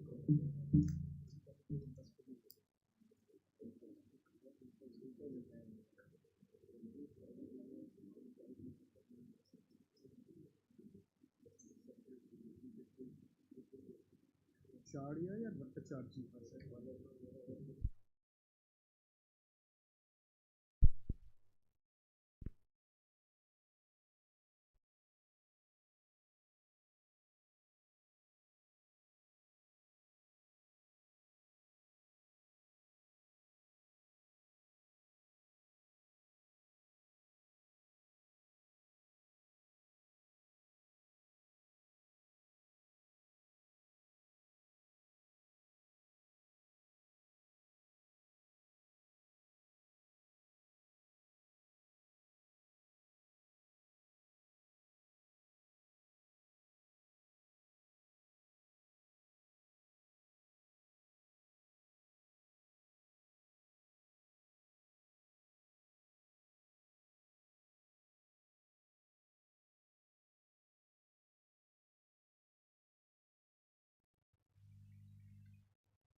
Good afternoon, ladies and gentlemen. Thank you so much for joining us for this session, this afternoon session. Well, it's indeed a moment of great pleasure and honor for us to have Dr. Pawan Goenka, Chairman, in space with us. Thank you so much, sir, for kindly joining us. It's indeed a pleasure to have Dr. A.S. Kiran Kumar, Member Space Commission and former Chairman ISRO with us. Thank you, sir, for kindly joining us. The Honorable Minister will be joining us shortly. He's actually at Parliament, and he'll be joining in another 10 odd minutes maybe. So we thought we'll just start the interaction, we'll start the session. And to begin the session, may I request our chairperson, Mr. Lakshmesh, to present green certificate to Dr. Pawan Goenka and formally welcome him. Sir, this is the green initiative FICCI has taken, and instead of presenting bouquets and flowers, we plant 5 trees in your names.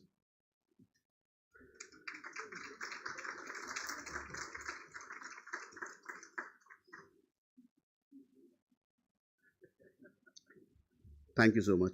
And may I request Chair once again to present green certificate to Dr. A.S. Kiran Kumar.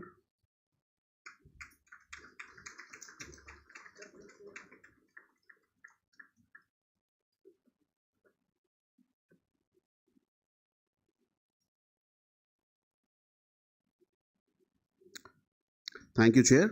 And now I request for your welcome address and the context setting.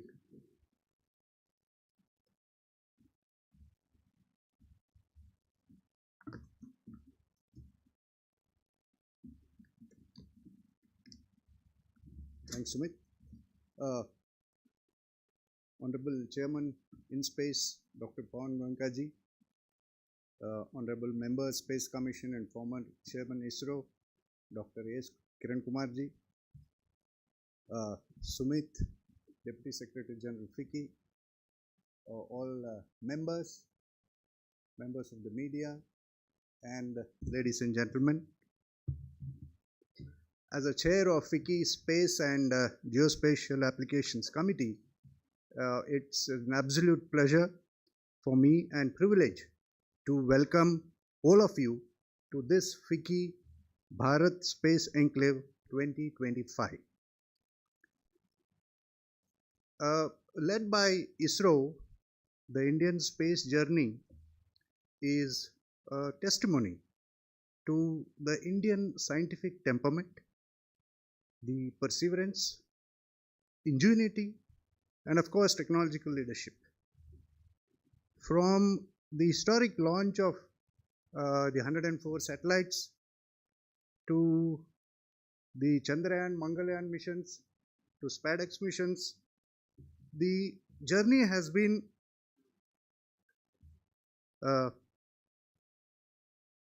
creating history, creating global laurels. This has been second.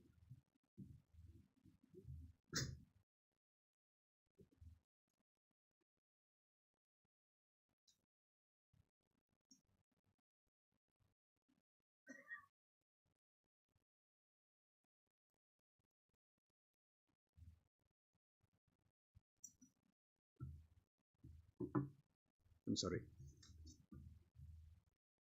So the future programs announced by DOS will definitely put India on the highest pedestals of the technological breakthrough and accomplishments in creating new possibilities. On the other hand, we are seeing significant efforts by the government in reforming the space sector towards making it the fourth economic front. NSAL and InSpace have taken up multiple actions wherein the engagement of Indian industry has scaled to much higher levels.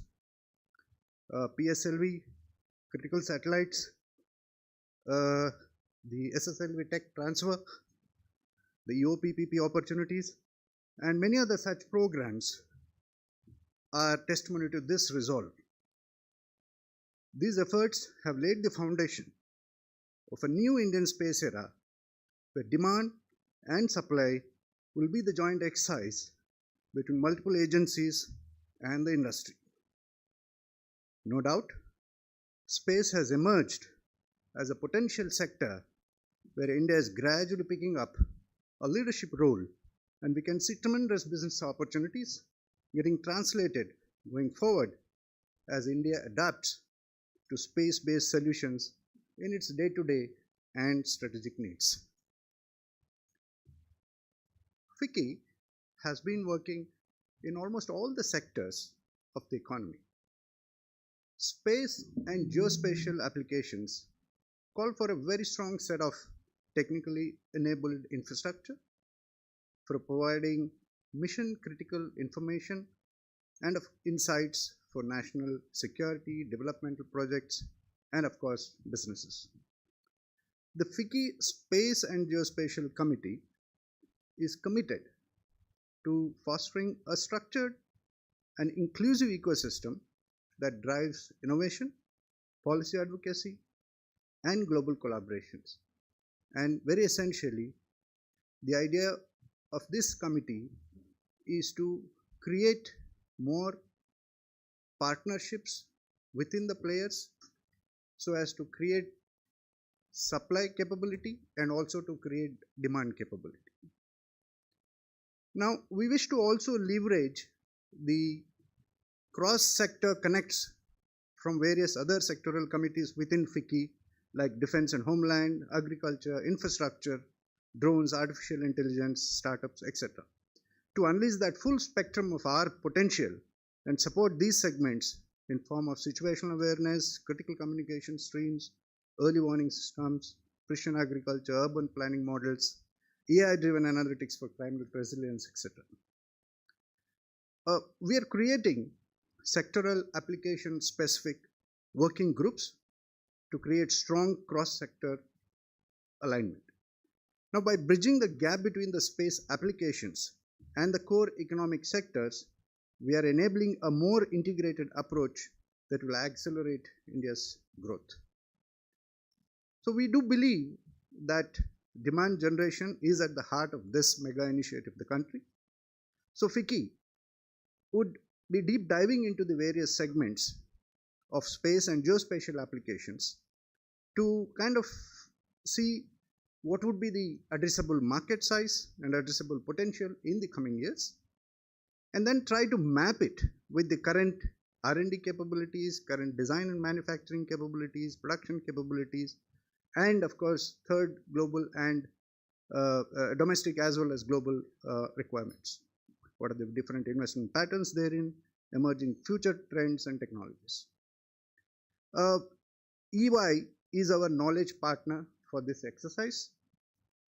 A small initial crisp report has been put together by FICCI and EY. EY will be taking on further on this first step in a structured manner.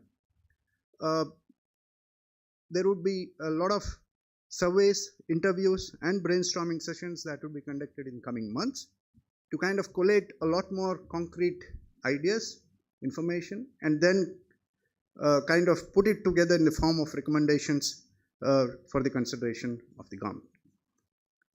So this team is actively now refining various strategies, supporting indigenization, and of course enhancing Indian global positioning in the sector. The time definitely is to act now. Opportunities before us are immense, and India is definitely ready to lead.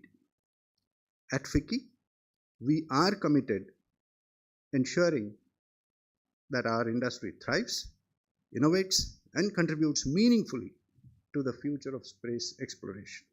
Let's work together to unlock new frontiers and position India as the global leader in the space and geospatial technology sectors. I once again wish to thank and welcome the dignitaries for gracing this occasion, and I wish that the Bharat Space Enclave will spur up greater possibilities. Thank you very much. Thank you so much, Chair, for setting the context and sharing the initiatives which FICCI has taken in this area and what we intend to do going forward. Thank you so much for that. And as you mentioned that EY is our knowledge partner, and FICCI along with EY has come out with a report on unlocking India's space economy. And we have Mr. Pankaj Khurana with us, who's the partner EY. Thank you so much, Pankaj, for joining us. With Dr. Goenka's permission, if we could wait for that report to release till the Honorable Minister joins. And meanwhile, we'll move forward. And going forward, I request Dr. Kiran Kumar, Member Space Commission and former Chair ISRO, to kindly deliver his keynote address. Under Sir's guidance, we have done one of the very big programs in space some time back when Sir was the Chairman ISRO. And thank you so much, Sir, for your continued support and guidance to us. So may I request, Sir, to kindly deliver your keynote address and share your thoughts with us.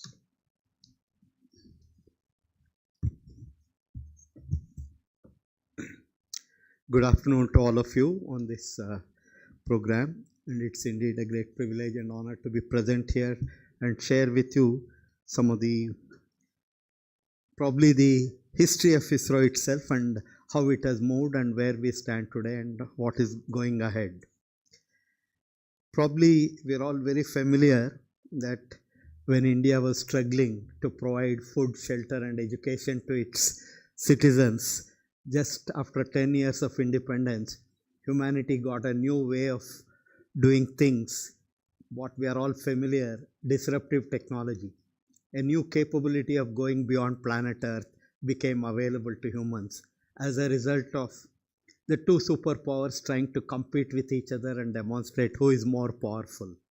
And at that time, we had great visionary scientists like Dr. Sarabhai, Dr. Baba, who are looking at how this capability of going beyond planet Earth can help India grow. And in fact, India is the only country which started space program for non-military activities. And then initially, like probably many of us are familiar, like doing do-it-yourself assembly, Dr. Sarabhai could convince his friends across America, Russia, France and Germany, got sounding rockets in the form of kits, got it assembled in Trivandrum, Tumba. And for doing that, he had to actually convince the fishermen there, telling them that if you allow us to conduct these experiments, one day the country will benefit. And for that, he also had to take the help of the priest of the church there. And then what India was able to do from 1999 was provide the fishermen in the country. We have a 11,500 kilometer long coastline, and lakhs of fishermen depend on their livelihood for fishing. So it was possible to tell them where exactly to go for fishing. And in fact, this act alone saves to the country almost 10 to 15,000 crores a year, because the petrol and diesel that is saved, and also reaching the spot quickly. To this capability, we also added our navigation system. Today, a small battery operated gadget can be fitted to the boat of the fisherman, and this gadget communicates with a mobile in the hands of the fisherman and points to him in a video compass mode where he has to go for fishing, and then alerts him in his mother tongue if the weather vagaries are going to be unbearable and he should reach home. And then another very interesting activity that was done, in fact we will be celebrating 50 years of SITE experiment, satellite instructional television, which in 1975 ISRO conducted to demonstrate to the government that if India has to quickly carry out the both broadcasting and communication, it is only possible through space technology, because the alternative that was available at that point, every 1 kilometer you put a microwave tower, and 3.25 million square kilometers of India, you can imagine how many towers would have been needed and how much difficulty would have been there. And by borrowing a satellite from America, India conducted this experiment in 2,400 villages and demonstrated that space technology is the way to go for broadcasting, communication, and also for weather monitoring. We are all very familiar today, based on the space-based observation, we are able to tell the disaster relief agencies well in advance and evacuate people in the coastline and save their lives. Now, my idea of telling you all this is India started using space technology for addressing the specific problems it was facing, and it was not building space technology for the sake of space technology. Today, we are all familiar that a lot of indigenous development has happened in this technology, where today we have 4 versions of the launch vehicles which have done tremendous job. And also when one superpower was ready to give the technology, other superpower ensured that this does not happen by twisting their arm. And then this became a blessing in disguise, and today we have our own cryogenic technology available, which is also going to be used for our human space program, etc.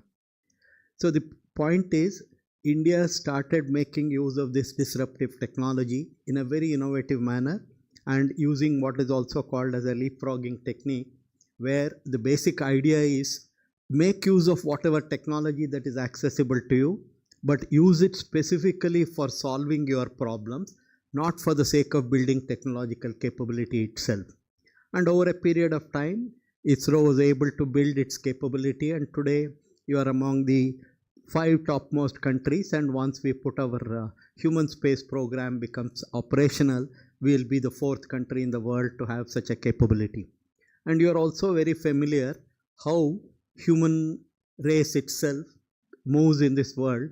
Any new technology, any new capability that becomes available, there are those who want to quickly adapt that and take advantage of that for dominating over others. And if you look at space, space is the 4th frontier today. the fourth frontier, which can provide significant advantages in many areas, from uses also to strategic applications. So if over a period from the late 60s to today, if you see, while India developed all this space capability, world was also moving quickly.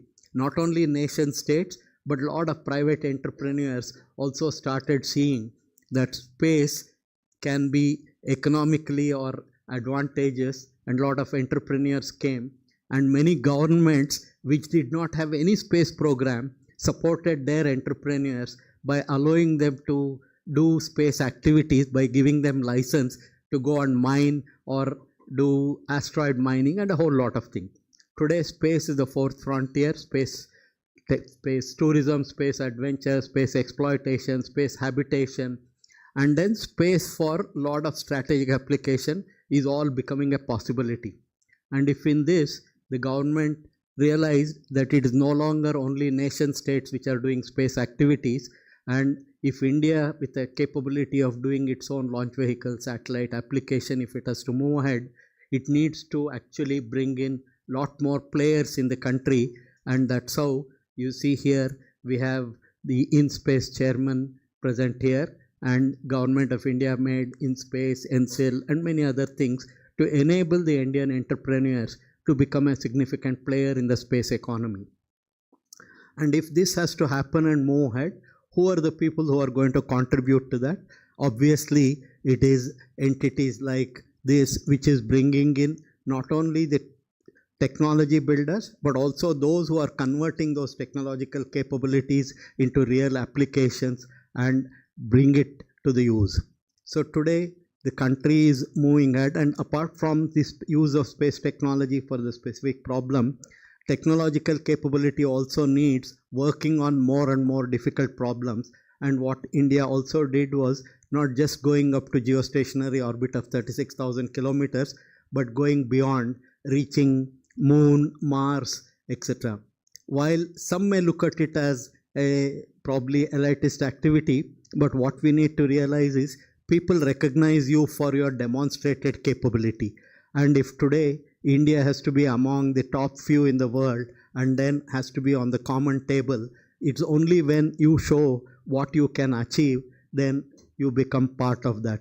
And just to give you a couple of examples, for example, the first site experiment, we borrowed an American satellite, moved over to India and conducted this experiment.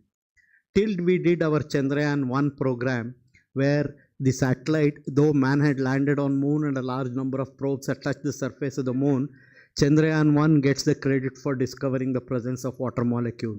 And subsequently, when we built our own radar satellites, it is then that NASA and USA was ready to do a program along with ISRO.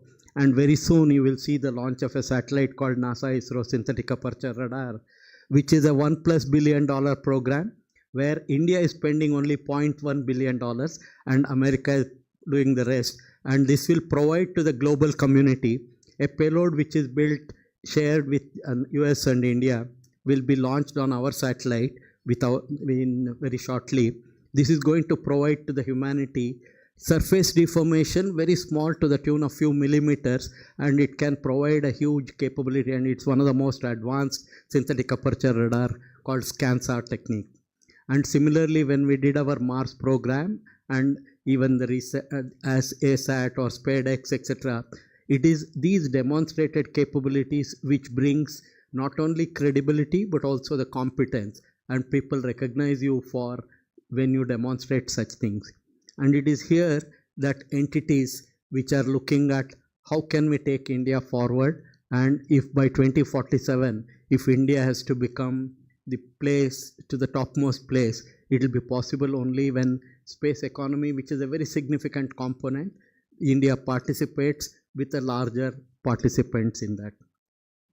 So if you look at in that context, what is being organized today is basically making sure that the technological capability that is built in the government sector initially is also not only made available, but more than that, the private entities can do things much faster than the government entities, simply because they are not bound by many of the rules and regulations on which a democratic government has to operate.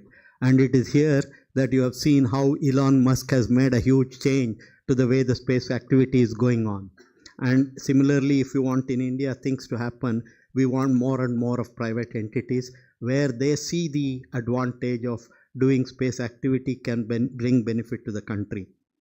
And few things probably we need to remember in this. One is not only what was demonstrated on Chandrayaan-3, Chandrayaan-2, etc., and also many of the missions that have been conducted, the basic approach Dr. Sarabhai showed that the technology is to be developed not for the sake of technology, but for sake of using technology for societal benefit and for solving the problems of the country. And then for that, he brought in what is called as a leapfrogging. Leapfrogging is basically, see, if you want to reach a height, do a particular height reaching. Today what happens is you have to build momentum by running over a certain distance. But if you do not have even that much space or that much resources available, how can you achieve great heights? That's what ISRO has been showing, that while the space technology itself, by the very nature of it, is not, information is not accessible, but then using what was accessible, we built the capability, and doing, like, conserving all your energy and doing one jump like a frog, you can reach heights. That is one part. And then another very interesting statement he had made, when he had to actually run Atira in Ahmedabad, when he was given the opportunity to take care of the problems, he had put an advertisement in the paper saying people with experience need not apply. It looks so counterintuitive, but in today's world, when technology is changing, when the problems have to be solved, you don't need people who only have experience of the past methods. You need people who can learn things, who can bring new ways of doing things. That is where the events which FICCI is trying to organize and bring more and more entrepreneurs. Entrepreneurs need not be so much worried about what has happened in the past, but they can bring in new ways of doing things and make things happen. So let me take this opportunity to compliment FICCI for bringing together all of you together. And we are poised for moving ahead. And if that has to happen, it's only when more and more entrepreneurs with their skills and with their dynamic ability to deal with the situation, they can bring the solutions. Thank you very much.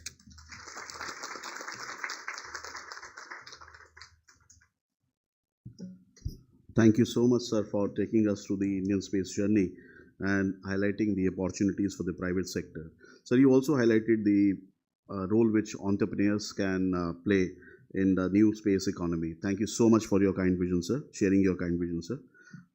The Honorable Minister is still in the Parliament and may take little more time. So maybe do the report launch and yeah. So, so may I request my colleagues to bring the report so that we can request the dignitaries to release the FICCI EY report.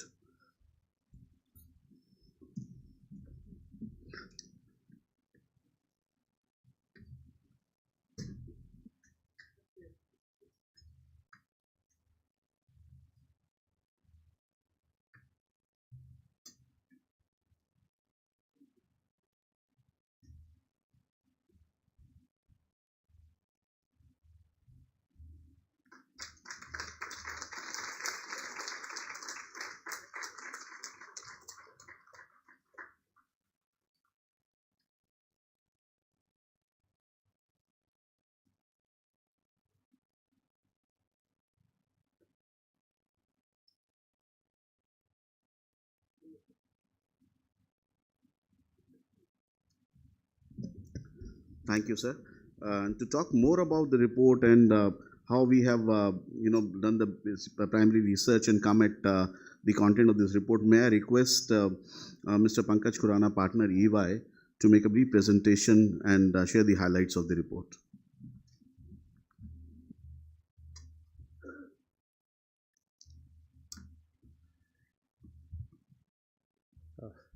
Good afternoon, everyone.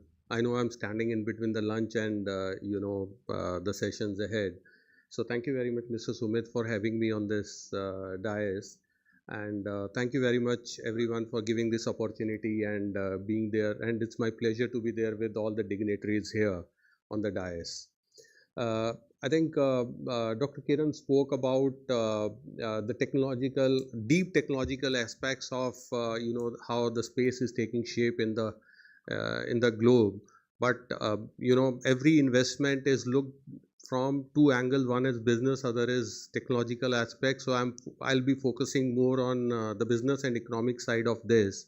And any economic discussion is not complete or incomplete without having numbers on the slides. So today in India, we are standing at about 2% of the market share with 10 billion of space market in the country. Whereas, the globally, we are ranked as 6th, and we are aiming to be around 45 billion by 2033, while the global projections are to reach there at about 1.8 trillion by 2035. So there is a long way to catch. And the larger shares even today goes to US and China in that market. While we are 2%, the China takes 20% and US takes 40% of the market share. So long way to go from economy and financial standpoint. I think usage of space for the private sector is going to add a lot of fire to this growth. So that is the idea of having, how do we take this from 8% of contribution in 2035 to about 15%. That is, I was reading through a couple of global reports, and they are poising that India has the capability and roadmap. It can reach up to 15% from 8% projected for 2035. So I think looking forward to those numbers with the participation of private players into this would add more growth to this. And Dr. Kiran was talking about the way US has opened their private market, wherein companies like SpaceX are contributing into giving an opportunity to private players to come and contribute. And that opportunity comes in various shapes. One is the upstream business, where we can be manufacturing hub for production of satellite and the launch pads. The midstream speaks about having usage of satellites for surveillance, for defense, and agriculture and many other applications, and also about how do we create usage of space communication for fleet management, logistics, supply chain management, etc. So I think with looking at the way internet has grown and has added to our growth, economic growth, I see that India is going to poised with a economic growth with introduction of such large scale applications integrated with AI and similar technologies taking shape. 90% of our communication network today is under the sea.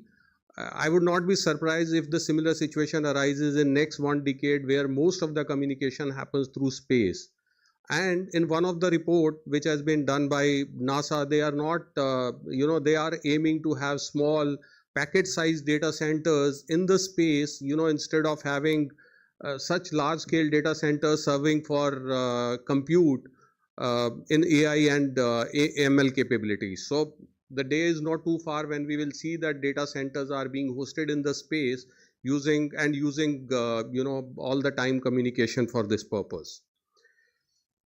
Moving forward, I think while we look at the growth, there are challenges around this. I remember, Dr. Kiran was speaking about using space for the peaceful measure. There was a treaty which was signed in 1967 about this was outer space agreement signed by almost 100 countries worldwide. And it was agreed that we will use space for peaceful and constructive measures. Purposes. I see that similar treaties are needed for economic growth, while all the countries are setting up their own frameworks. But do we have any constructive any one framework, one global framework which can be used by which can list down the purposes for which the wave space would be used, the space would be used for. Infrastructure and manufacturing facilities to be provided to the private sector. Today we have only one facility, or the one main facility in Sriharikota, wherein you go and launch your satellites, but private sector is looking forward to having many more such launch pads and opening up the market for launching satellites for many other purposes. I think another important point here is how do we have more talent working into this area. If I pick up the list of colleges today, engineering colleges or other science colleges, there would be hardly any seats for space engineering. So I think this is one area where country is looking forward to investment, looking forward to having such courses matching with US and other universities. I know that there are all the Ivy League colleges in the US and many other universities in US have special astronaut and space programs. So can we go and introduce similar programs here in our institutions, going beyond IITs and till the last village in the country. So I think that is what we look forward to, having more skilled and technical programs being introduced to create that talent in the market. Some of the strategic key drivers which would play a critical role in making this as a successful roadmap. One is that the FDI investments to be allowed at to be promoted at larger scale. Create India as a global manufacturing hub for satellite and launch pads, and provide those opportunities. Building next generation capabilities with respect to AI capabilities and analytics being used for promotion of space for much more purposes than defense and agriculture. Expanding, creating future ready workforce. I've spoken about having that skilled and talent institutions, having those institutions which can provide that skilled and talented manpower for promotion of space in the country. So I believe that the report which has been created covers all these aspects. As it was being discussed, the next few months are going to be extensive on this part, reaching out to a lot of stakeholders, including a lot of statistics into this for building on the recommendations. So thank you very much everyone for having me here and for the opportunity. Thank you. Thank you so much, Pankaj, for sharing the details about the report. We'll be distributing this report after this particular session, and there'll be a soft copy as well in case you would like to download that. So thank you so much.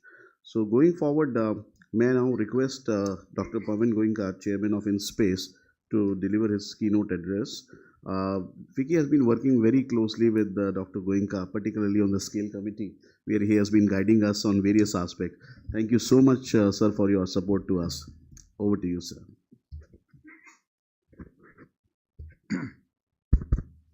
Good afternoon. Dr. Kiran Kumar, Laxmesh, Kayur, Mr. Gupta, Mr. Khurana, friends.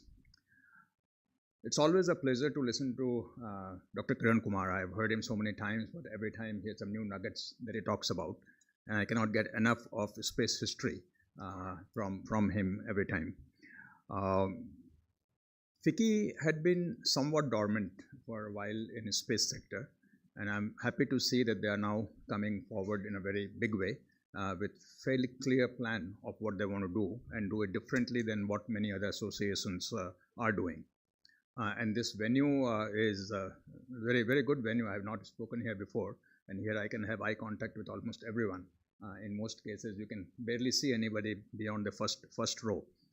And also, I often kid that in space conferences, it's the same people giving the same speech to the same audience, but here looks like there are many people who I have not seen before. So perhaps there'll be something different for some of you, anyways. Now, Dr. Khurana has almost given the blueprint for what InSpace needs to do. And I can spend all my time talking about and responding to the issues that he has talked about, and we have been deliberating on these issues quite some time, and many of you, we have had dialogues with this. But before I go into that, let me just again reiterate that in the last 3-4 years, the Indian space sector has moved at the rocket speed, if I could use that metaphor. If you look at the achievements that we have, both in the technical side, led by ISRO, and on the commercial side, economic side, led by most of you, it's been really amazing. And I don't think anybody would have written this script 3 years ago, that this is what we will be talking about and where we would be on this date in March 2025. And focus of InSpace, just like Mr. Khurana said, is not so much about technology. Of course, technology affects everything that we do, but more about commerce and economy, and that's what we focus on. Now, you know about all the things that have happened, so I won't repeat, like Chandrayaan 3 celebrated, Aditya L1, Exposat, Nisar about to happen. From private sector side, Skyroot, Agnikul launches, Arjun satellite from Dhruva Space, Pixel, SSA by Digantra, Space Riksha by Space Kids, satellite by XT-Links, X20, Tata Advanced System Limited. All of these things are just happening, and every week, something new is coming forward, and that makes us feel very good that the dream that our Honorable Prime Minister had when he liberated this space sector is getting fulfilled, and getting fulfilled very rapidly with the help and hard work from most of you. Now, we know that number of startups in space has gone up to about 250, and I know many people here today are from geospatial sector, not from the space sector. But what's amazing is to see the kind of work that the startups are doing. None of them are doing something incremental beyond what's already available. None of them are doing a marketplace or aggregation. They are all getting into what I would consider a deep tech startup. And that's really what space needs. The question that always comes up is there enough money to be spent on these deep tech startups? Because deep tech by definition means a lot of investment, means a very long gestation period. But I'm happy to see the kind of interest that's coming from the industry community. Last year we had $130 million worth of investment in the space sector. This year there's a slight dip, but a lot of things are waiting in the wings, and hopefully as we go into the next year, we will see big investment. And I think the highest valuation of any company in the space sector now is about $500 million. I'm waiting for the first unicorn, and there are 2 or 3 companies that have reached $250 million of valuation. Now, expectation from space, especially from private sector, has become very high. Not just in India, not just with the government, but with countries outside India. And those of you who are active would know the kind of knocking on the door that's happening from companies and countries outside India on how they can get a piece of the pie.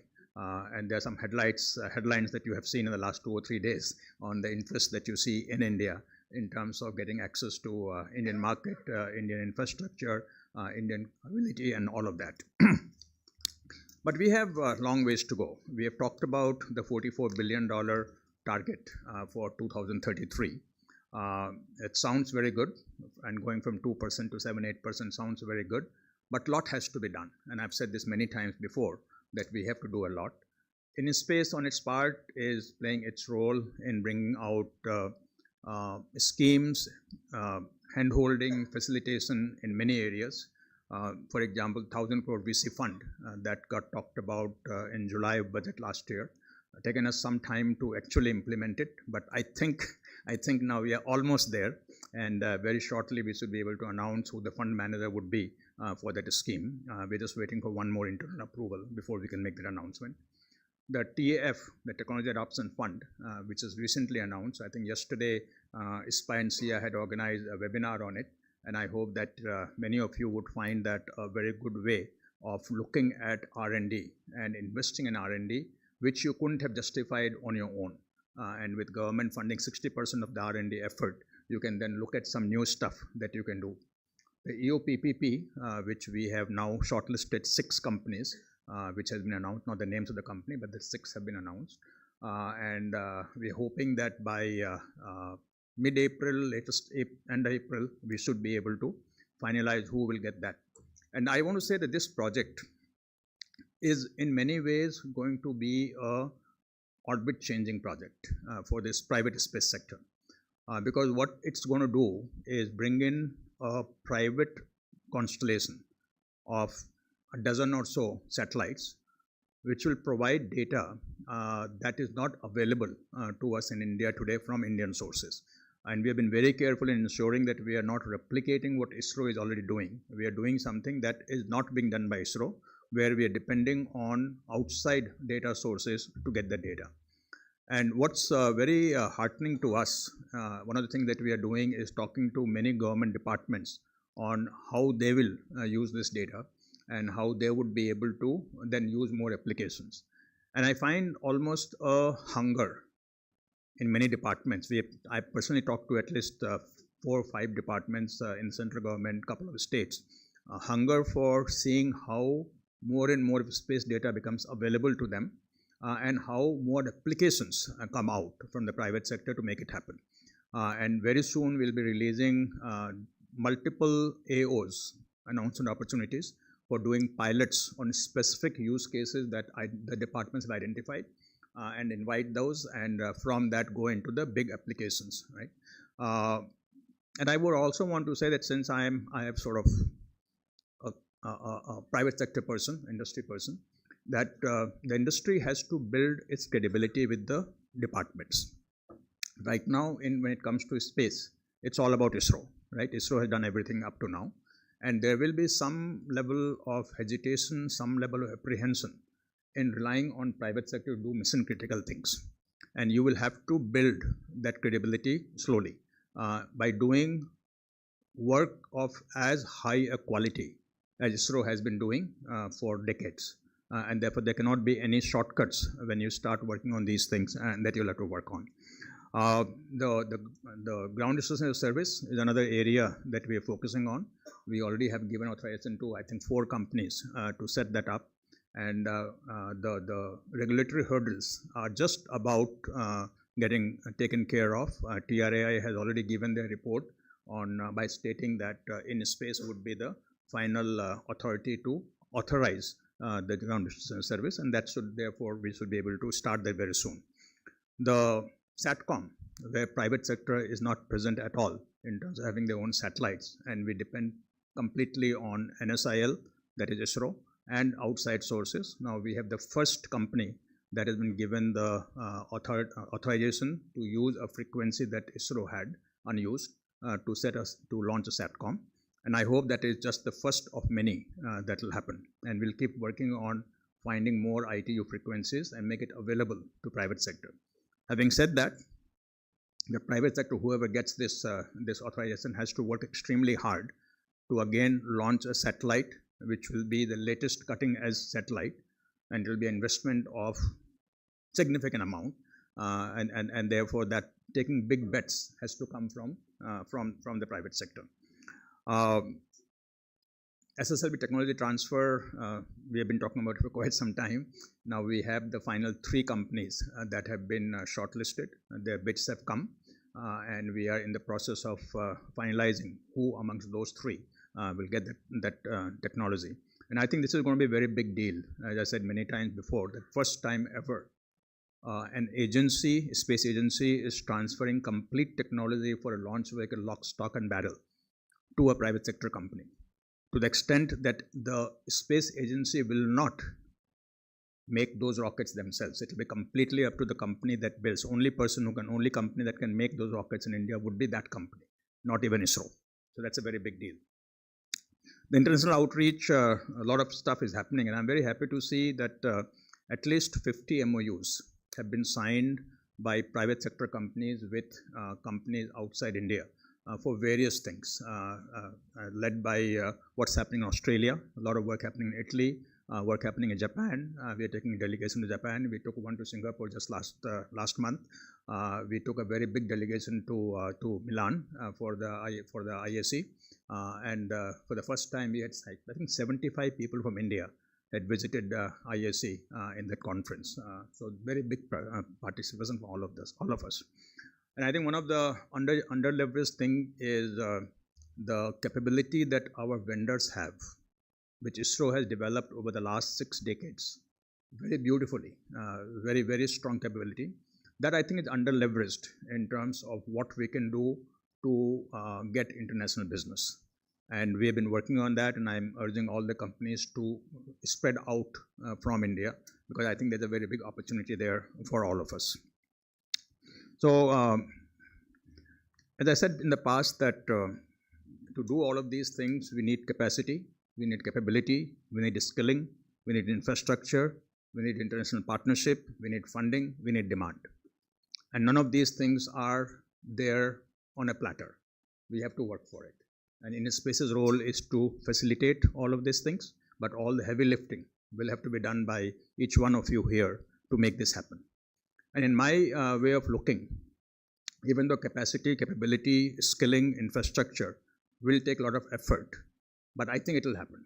I don't think that will become the constraint for us to reach our aspiration of $44 billion by 2033. And now Mr. Khurana has put a new one of 15% by 2047. I won't yet add in my speeches, but let's first get to the 8%, then we'll talk about 15. Keeping in mind there is no sector at all where India is 15% share of the global market. So I'll be very happy if space leads the way and gets there, but we'll first get out from the gate. Now, the two things that I think will be the most challenging for us to work on. One is getting enough funding especially for the startups, and second is generating enough demand. So, on funding side, InSpace is, I think, taken that as a very high priority, and we are working with multiple funding investor groups, PE groups, having conferences. We did one in Ahmedabad recently. I think one is happening in Delhi. World Economic Forum is partnering with us, I think, next week to do one such conference, and creating awareness amongst the investors and opportunities that we have in the space sector. And primarily it comes down to, obviously, when an investor is investing, he is not investing for the sake of investing or for any strategic purpose. They're investing to make money. I mean, let there be no doubt about it. I think the primary concern they have right now is, will the investment bear fruit? And we have to convince them by showing outcome of what has already happened. The 1,000 crore VC fund, of course, will help, and I expect that fund will be a multiplier.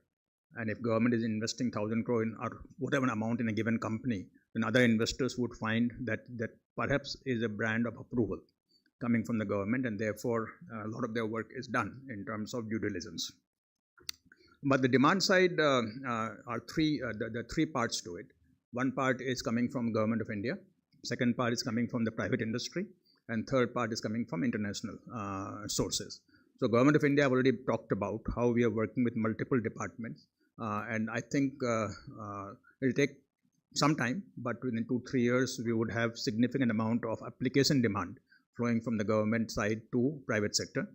As far as upstream is concerned, we already have this huge, the surveillance satellite consortium for defense, 52 satellites, which will be a total business of about 25,000 crore plus coming to the private sector. So that's a big deal. I don't think private sector has seen that kind of business coming from the government ever, not even close.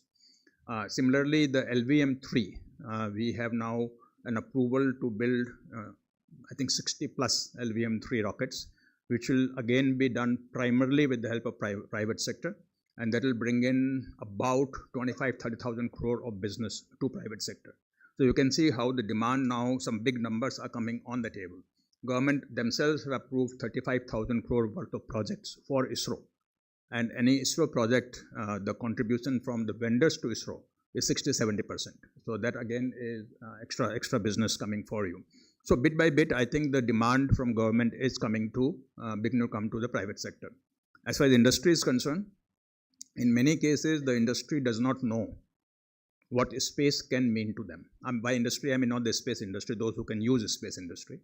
And we are working right now, not with FICCI, with CII, but I have mentioned this morning that we will now start working with FICCI, working with CII, having a conference next week to bring in many sectors to come in and have our people talk about what space can do for them. And finally, for international, all the international outreach that we are doing, beginning to generate demand, and many of you who are startups here are beginning to get demand from outside. So the minister hasn't yet come, so should we continue, wait for him, or should we conclude? Then, okay, so let me conclude my speech. Then you decide what you want to do. We can do some jokes and song and dance and see what we do. Okay, so let me say that what we can do in space is only up to our imagination. There is almost infinite possibility, but be under no sort of wrong impression that these possibilities will just fall in your lap. You will have to work hard for it. You have to work hard in terms of technology. You have to work hard in terms of taking calculated big bets, and you have to work hard in delivering to the satisfaction of whoever the user might be. And Honorable Prime Minister, when he had inaugurated in space headquarters way back in June 2022, had mentioned that now sky is not the limit. And I think what he said that day is beginning to come true, and sky is not the limit. The limit is only our own imagination on how much we can do. And I think the capability that India has, which ISRO has demonstrated so beautifully over the last 6 decades, is as good as anywhere else, if not better. And now with private sector coming in and playing a very important role, that becomes a capability multiplier. And therefore, I personally feel very optimistic about what the space sector has in store for us in the next few years. Thank you very much for this opportunity. Haris? Thank you, sir. Thank you so much for sharing your vision, which was indeed very, very comprehensive. You talked not only about the expectations which are there from the private sector, but you also highlighted the opportunities which they can leverage, be it on preparing new indigenized products or looking at the international markets and procuring new business. Sir, you Mr. also Gupta, I'll take a couple more minutes to Sure, respond to some of the things that Mr. Khurana had mentioned in this speech. So on the space bill, there was one of the points that you had mentioned about the liability, the insurance gap and all that. The space bill is in the making for quite some time, long before the space reforms had come. The old space bill, as some of you, those of you who have read it, was something that was very inappropriate, and it has been totally redrafted. The final draft is ready.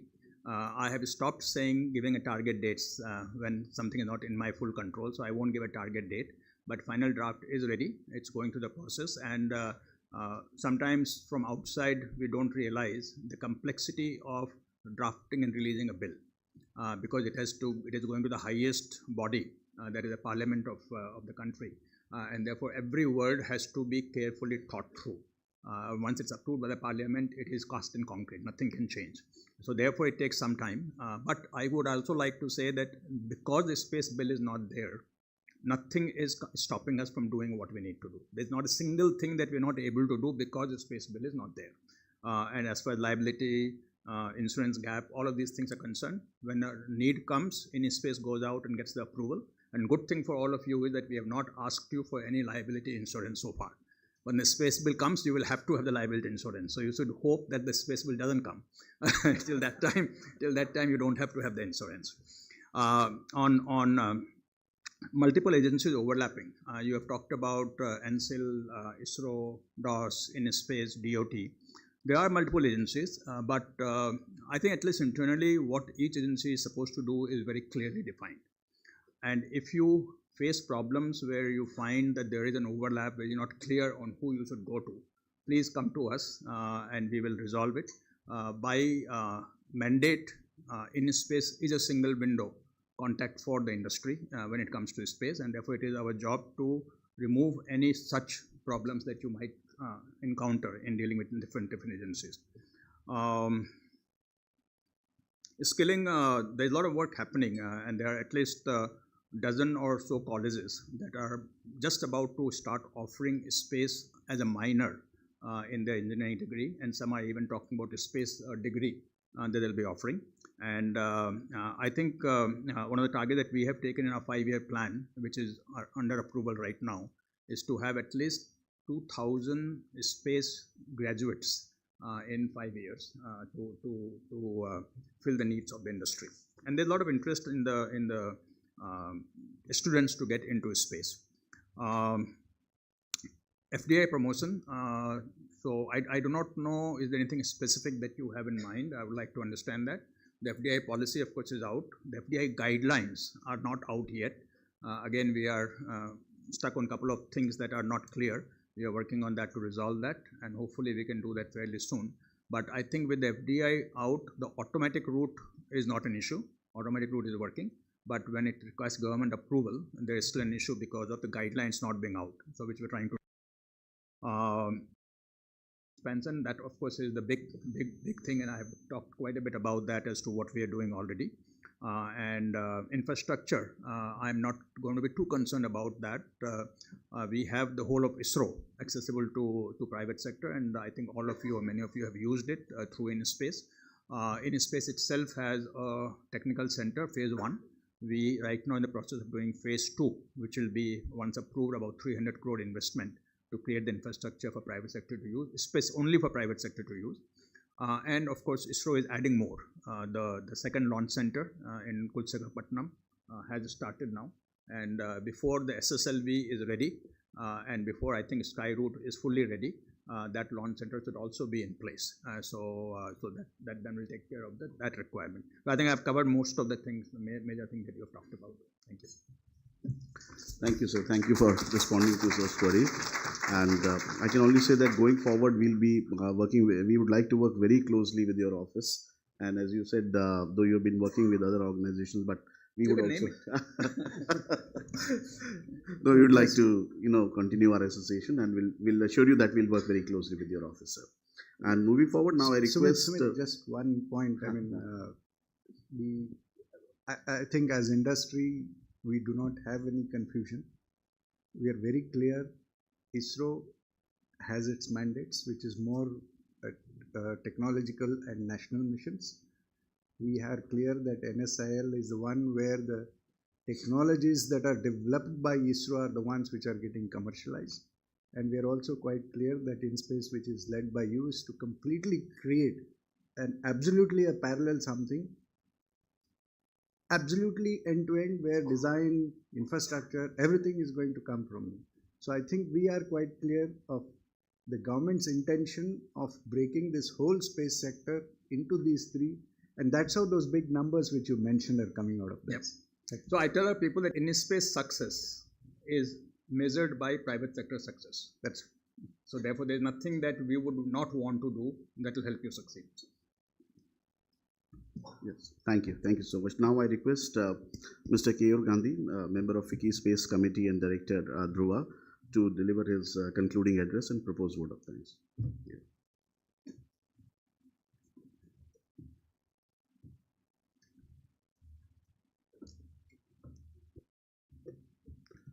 Good afternoon, everyone. Honorable Chairman of InSpace, Dr. Pavan Goenka. Honorable Member Space Commission and ex-ISRO Chairman, Dr. A.S. Kiran Kumar. Mr. Lakshmesh, Chair of the FICCI Spatial and Geospatial Committee. Mr. Pankaj Khurana, Partner EY. It is my pleasure to conclude this inaugural session with a very short remark and propose a vote of thanks. Since the morning, we have heard this statement multiple times today. Of course, given that we were speaking extensively in the first session of how within these 3 short years, the imagination has changed. 3 years back, we were all concerned as to how do we qualify technologies fast. And only 3 years later, we are talking about how do we achieve that goal of being 10% of the global space economy in the next 10 years or lesser. So this is truly the impact and the scale of growth that we are witnessing. And today, as we deliberate on these topics at the Bharat Space Conclave, one of FICCI's first events in space, it is important that we continue to work on these goals. And I'm thankful to EY for undertaking this research and releasing a report on behalf of FICCI for what could be the way forward. Moving to the vote of thanks, I would like to begin with Honorable Chairman of InSpace, Dr. Pavan Goenka. Sir, we thank you for your presence here and giving a comprehensive view of what has been undertaken by the government of India, led by InSpace in the past 3 years, and what has got us here so far. And it is our gratitude to acknowledge that you have been spearheading, and being thankful to you for spearheading this growth in the past 3 years, and we look forward to doing much more with InSpace. Dr. A.S. Kiran Kumar, Member Space Commission.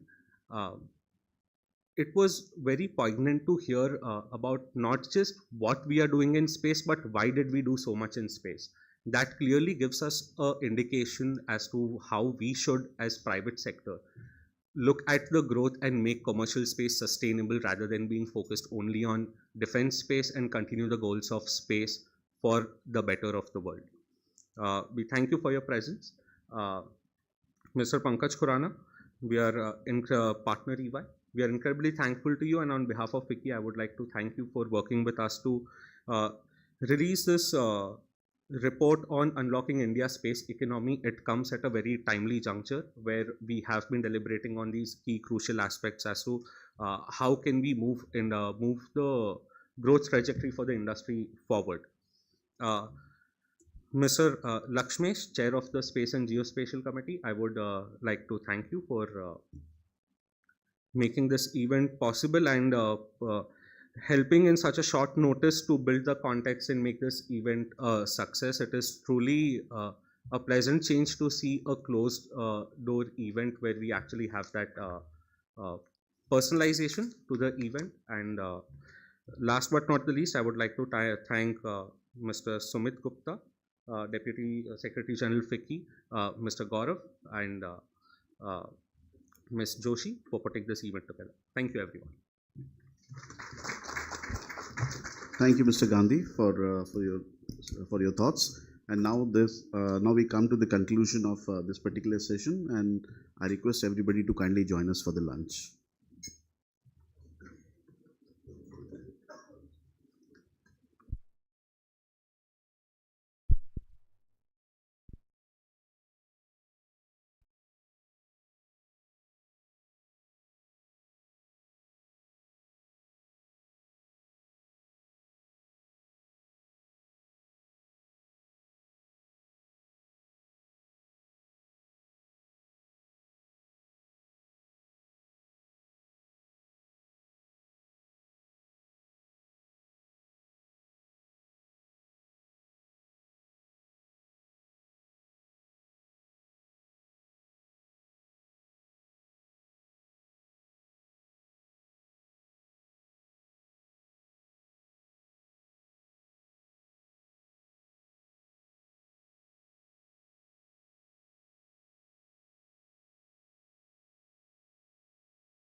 in about 5 to 10 minutes. I request everyone to please be kindly seated.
I request everyone to please be seated. We are starting with the session.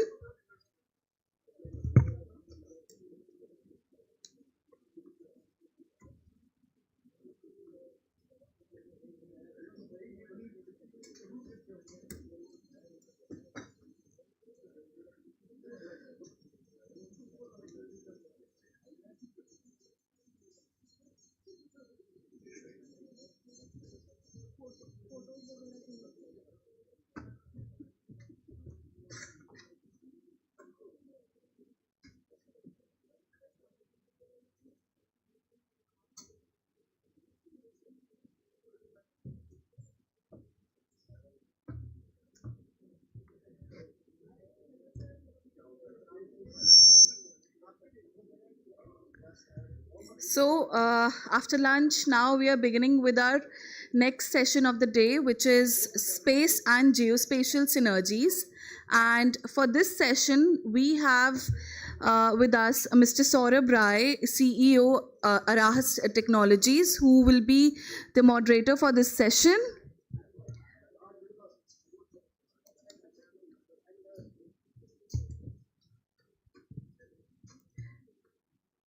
So Mr. Saurabh, he's the Chief Executive Officer at Arahas Technologies, where he leads innovation and strategy in geospatial intelligence. He has an extensive experience in geospatial and location intelligence industry, and he has contributed to building cutting-edge solutions that integrate space and geospatial technologies. Now I would request our next panelist, Mr. Sai Arul, who is the head of region SARC at Maxar. So please join us. So Mr. Sai heads the region of SARC at Maxar Technology. It's a global leader in earth intelligence and space infrastructure. And he brings an extensive experience in satellite imagery, geospatial data analytics, and remote sensing applications. I would request our next panelist, Mr. Vijay Kumar. He is the Senior Vice President and CTO at ESRI India. Mr. Vijay is actually a Senior Vice President, and he's the CTO at ESRI India, and which is a leading provider of geographic information system. With over 35 of experience in industry and academia, he has played a pivotal role in developing innovative geospatial solutions for businesses and government agencies. His expertise includes mapping, remote sensing, spatial analytics, data science, machine learning, AI, and big data analytics. Our next panelist, Dr. Aniruddha Roy, CTO, Genesis International May I please request, sir, please join us on the stage. So Dr. Anirudh is the CTO at Genesis International Corporation Limited. With over 30 years of experience in geospatial technologies, he specializes in enabling geospatial technology solution across multiple verticals. Presently, he served as the CTO at Genesis International, and in the past, he has also been the co-chair of FICCI National Council Committee of Geospatial Applications. Our last panelist, Mr. Pankaj Gupta, who is the Director of Sales and Services at Hexagon Geosystems. So with extensive experience in geospatial technology and engineering, he has played a key role in driving innovation and growth in adoption of advanced surveying and mapping solution. His expertise spans across land surveying, 3D laser scanning, GIS, and reality capture technologies. Please welcome our panelists on the stage. Over to you, Mr. Saurabh. Thank you so much. I have the envious role of moderating a session after lunch in a spring afternoon. So welcome everybody. I hope you are well fed and hydrated. And also my co-panelists, I'm sure I have taken good care of them, so they are as happy as I am. Welcome everyone. Welcome to this session, and look forward to an engaging dialogue today. We just heard in last few sessions about the new frontiers that space industry in India and of course globally they have conquered. We've been hearing Star Trek, the space being the new frontier, and truly it is now living up to its expectations. In last 3 years, the dream of realizing a multi-billion-dollar Indian space industry has come to reality. At least we can see the light at the end of that space. Now, and also there were some very interesting questions raised today, which I would today request my very esteemed co-panelists to talk upon. One of them was return on investment. Basis the limited knowledge that I have of space sector, and happy to be corrected, nowhere in the world the space industry is making great profits. It's deep tech, it's investment, mostly government funded, be it SpaceX, be it whomsoever, they are still in investment mode. Now, what is it that India can do differently or rather more pragmatically, to make it worthwhile for investors to queue to India and also make money out of the investments that they make? One theme that in many industry forums that we have been espousing, talking, is the use cases. And you heard about those use cases. Mr. Goenka talked about those use cases. Dr. Kiran Kumar alluded to those use cases. Where do those use cases sit? Perhaps some use cases sit in space. You go to Mars and do some exploration and you go to Moon, get some minerals from there, wonderful. I mean, but still a pipe dream, at least for next decade or so.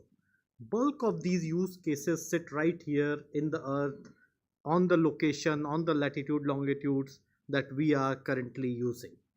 And those are the use cases which this great group of co-panelists largely represent. So the data sets, and the use cases.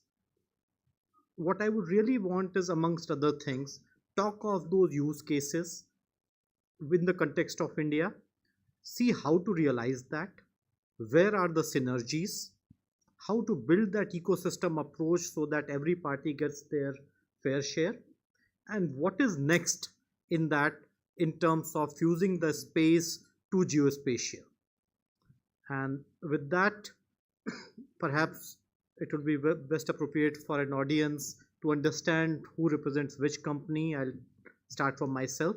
I run a company called Arhas Technologies, which works in GIS and space, focusing on sustainability, focusing on land record modernization. You must have heard of Naksha program. A lot of actual ground level things that need to be done to solve the problems of today and tomorrow in real world is what we do. I invite Dr. Nudr Rai to share about his company and go in that order. Yeah, hi, hello everyone. Anirudh Roy here. I'm the Chief Technology Officer for a company called Genesis International. We have been operational here for last 25 years. We are perhaps having the largest constellation of these sensors, mostly comprising of the manned aerial platforms.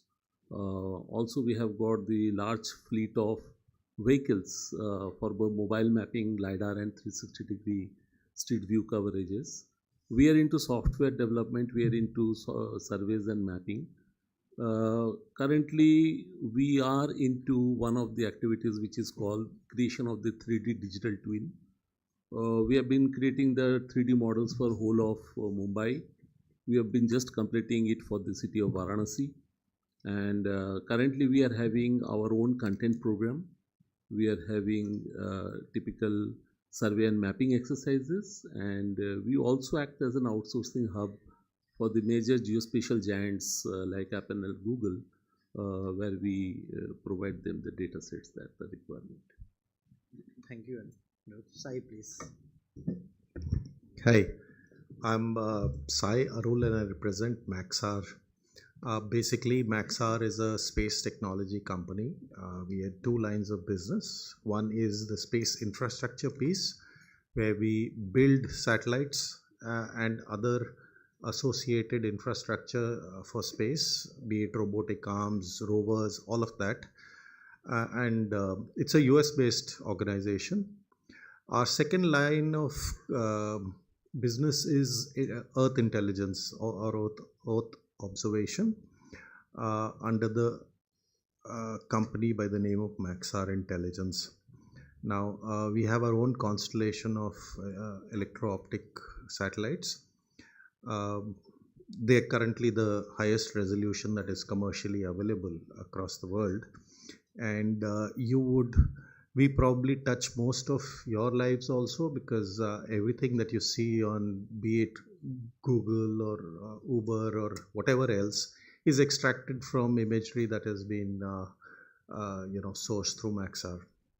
Other than that, we exploit this imagery and make it available to our users, including value-added products like the elevation models. We are in the process of building the whole world in 3D.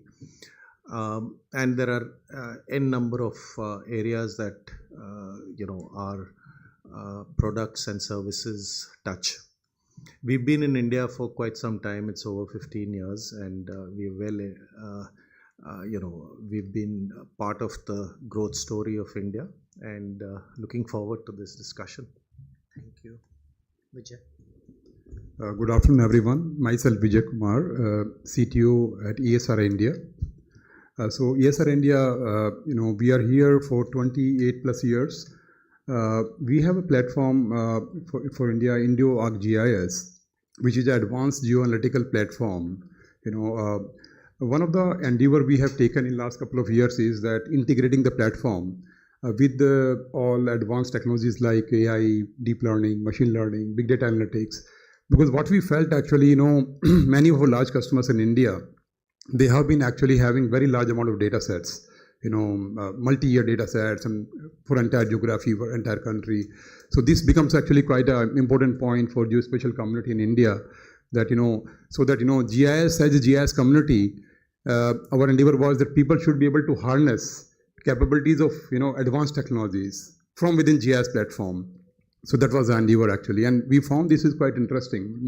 Most of our customers are actually, or users are getting benefit out of it. I mean, today as a GIS engineer, I can do deep learning analysis from within my ArcGIS software, right, without getting into deep learning concepts and technology. So this is amazing actually.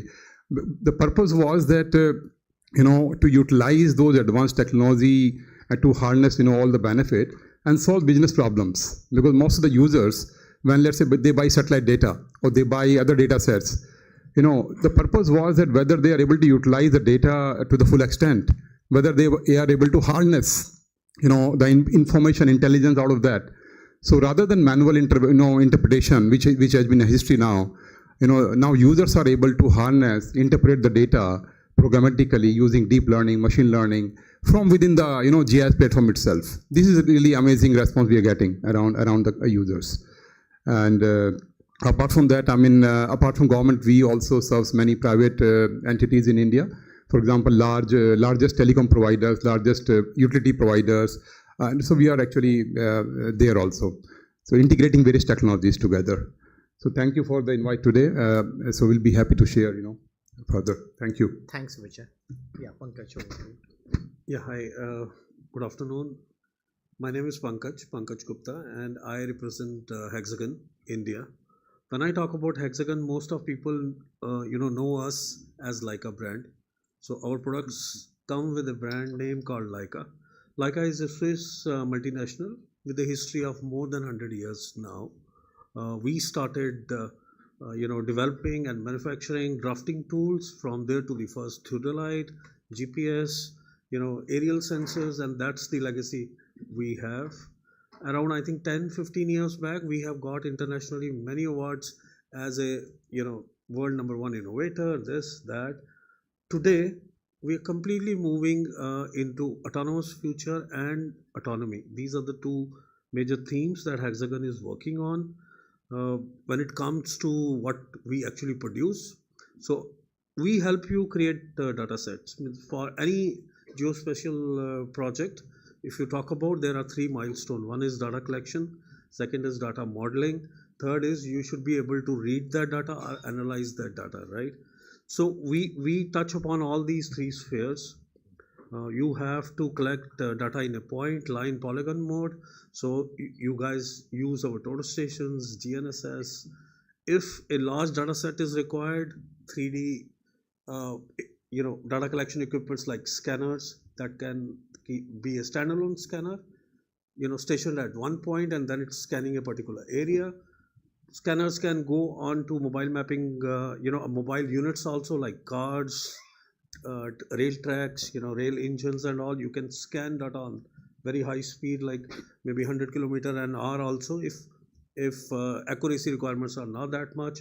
But 40-50 km/h speed, you can actually get a very dense point cloud. And at last, data collection from space. We manufacture sensors that actually go on to aircrafts. You can have aerial images and then process those. As I was saying, we are into all 3 spheres. Data modeling, we have our own GIS software called GeoMedia. You can work onto that. When it comes to analytics and all, we provide decision support softwares like Luciad, where you can do all data analysis plus the simulation part also. You don't have to manufacture a particular thing. You can actually do simulations to see what kind of results we are getting. So in terms of government projects in last few years, if we talk about, we have almost like 55-60% of India covered when it comes to course network, developed by this initiative was taken by Survey of India under the leadership of sir, he's sitting now here. So plus Swamitva, our land records, people are using our technology. Just want to give you a small brief. If the surveying is actually a way to work where surveyor used to come to office, take something, okay, this is what I have to do today. Then he goes to field, collect the data, come back, give that data manual to the office. It is okay if our projects are not very big. Today we need an integrated approach where surveyor doesn't have to come back to office, neither to collect that parcel or even to give us the data back. Everything is happening online. 15,000 surveyors are working day in, day out in Kerala, and data is moving seamlessly from office to field, and that is what Hexagon can provide you as the capabilities. Thank you. Thank you, Pankaj. So as some of you who were uninitiated in the industry would have by now realized, we have the largest data platform product provider in this industry. We have the largest software provider in the company in form of ESRI. We have the largest space satellite data provider in this panel, and we have one of the biggest Indian integrated services and aerial flying company here in this panel. So this panel represents everything that one can imagine in terms, and of course, I bring the flavor of startup scale up. Now, this panel represents every element that a typical GIS or geospatial company would need to harness data coming from space, to utilize it, and to actualize it in solving real world problems. Now the first question first. How many of you in the room have ever purchased satellite data? Anybody? Few of the seniors I know they would have done, but I see 4 or 5 people. So if somebody was to go and get satellite data, how easy, how simple is it, or how difficult it is? I mean, I know my times when it was a big nightmare to even look at a data, forget buying it.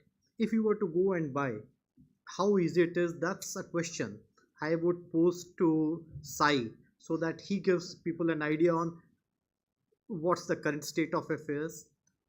Sai, if you may start from there. So I'll give a bit of history first. Before the new space policy was issued in 2023, space was highly regulated, and the only source of data for any organization, be it an enterprise or a government department, was through ISRO. The defense forces could buy it or acquire it through Antariksh, which is again a Department of Space enterprise, and the rest had to go to NRSC, which is the ISRO organization based out of Hyderabad, to procure. They had to justify why they need it, and basis that ISRO or NRSC would procure it from whoever is the most competitive source and then supply it to that organization. Also, for an enterprise that is a non-government organization, they were not allowed to buy any data, remote sense data, which was better than 1 meter resolution for national security reasons. However, the new policy has changed all of that. The sector is completely open, and today any user wanting to buy data from anywhere in the world, in fact, could just procure it as per their own procurement process. So in the case of a government organization, they would go through an RFP process, and enterprise would follow its own procurement process. So as of now, there are no restrictions on purchase and sale of data. InSpace only asks the seller to keep a record of who he is selling data to, which could be audited at some point in time. So they've got a process of registering as a data disseminator, and everything that you disseminate needs to be a record of that needs to be kept. Now, having said that, there are still a lot of apprehensions about the process, but I'd like to tell this August gathering that as of date, there are precisely no restrictions, other than if you're buying data of an resolution which is less than 30 centimeters. For national security reasons, that needs to be cleared by InSpace. An authorization needs to be taken by the procurer, which generally based on a justification, we don't have too many people who are asking for that, though it's mostly the defense and intelligence community which gets this without any issues. However, there is a lot that can be done by organizations who are basically InSpace, which is the promoter for this industry. Probably they could make this known more to potential users, and probably what could help is that we do these we distribute these kind of seminars to locations which are other than in Delhi, probably in the states and other departments of the country, or procurers of or users of remote sense data. The other possibility could be that we could list satellite products under GEM, so that procurement could be very simple, and one could do it without the long drawn RFP procurement process for a government. So there are no real restrictions, and we must reach out to any and everyone that data is available, competence is available to get insights out of it, into a usable format which could be absorbed within whichever industry needs those insights. So that's something that probably is the missing piece, where we need to go out and tell users that it's readily available. It's no longer a hell of a jhanjat to get clearances, and it can be used. Thank you, Sai. I mean, that's a big comfort for those who have waited for this time to come over so many years. And I would like to move to Dr. Roy. Dr. Roy, the question is, Sai talked about one type of data set. There are other kind of data sets. And more often than not, my experience says that these data sets, whether aerial, whether satellite, or even drone for that matter, need to work in a hybrid mechanism. You are a company that is actually forefront of doing it and evangelizing a lot of it. What's your take on a hybrid data set that is needed?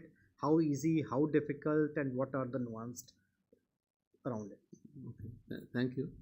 I think it's a very good question. Let me just put the context here. I was just saying that the session topic is space and geospatial synergy. So we are talking about Earth observation system. We are observing the Earth from the space. Now the whole objective is very clear, that we need to observe for a reason. And the reason is very clear, that we need to solve problems. And that problems are all around. And if I talk about the domain, whether it is a urban, whether it is a rural, whether it is for the disaster management, whether it's for the infrastructure development, two things in order to bring it little short.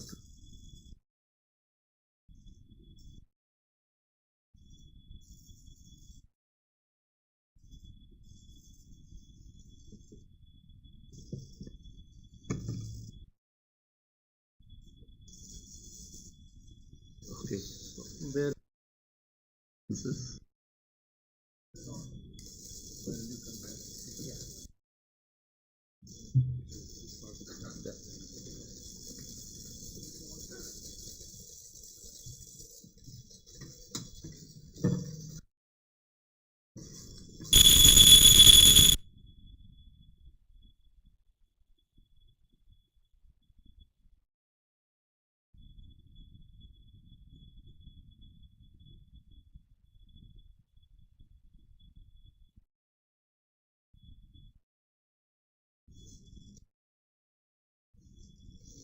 Okay, maybe.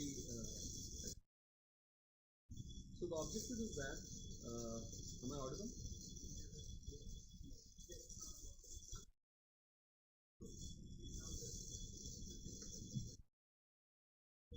So primarily you can use that.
Hello. So we got that. So the whole objective is now, for land records purpose, there is again an hybrid approach depending on the state. Somebody would like to go for the aerial mapping, somebody would like to go for the very detailed drone mapping.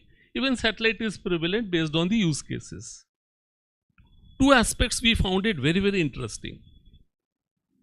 When we go for very high resolution DEM, digital terrain model, which we create with airborne LiDAR, we now found that we are getting 10-15 centimeter resolution for the digital terrain model, but that is just giving me the slope structures, the cross section. Now for the landslide studies, it is very important aspect, but as in the previous session it has been mentioned that we require these IoT sensors which can help us to detect the movements of the slopes. Now Kiran sir, in his last lecture, he has made it very clear with ISRO and NASA. We are coming out with a satellite which will be launched most likely next month. We are having this interferometry SAR data, in-SAR data. That means with the phase difference between the signals between the two passes, we will be in a position to find out even the millimeter level deformation that is happening on the ground. Now they are at the value addition that while we are getting a very high resolution digital terrain model for the whole of Himalayas perhaps, and then any movement in the slope, and we did a small POC with Joshimath. When this whole activity happened, we took in our drone, we flew that, and we found that we created a digital elevation model, and we found a partner from Europe. With the INSAR data, we could able to see with the time series that that activity has been happening for last 5 years. It's not that suddenly something has happened. So this kind of early warning things can happen very nicely. Other example, I'll just take 1 minute more to make it happen. These days the climatic things are very erratic. In a very short duration, heavy downpour is happening, leading to flood. Even during the summer season, there is a tremendous heat. So two aspects are again very alarming. How to cope up with the flood aspects during the rainy season, how to cope up with the urban heat that is getting generated, and two projects, a large mission mode projects have been alarming the whole world, how to cope up with that.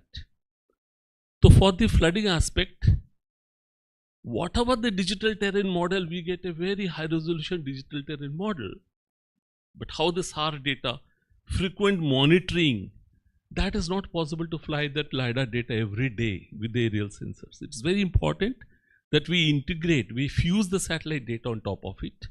Even for the data which is for the heat islands, we found that MODIS, which is 1 kilometer resolution, we find satellite data, several meters resolution, but then on top of that, when you put the thermal band in the drone and then go for micro heat wave monitoring, those exercises we did in Kanpur.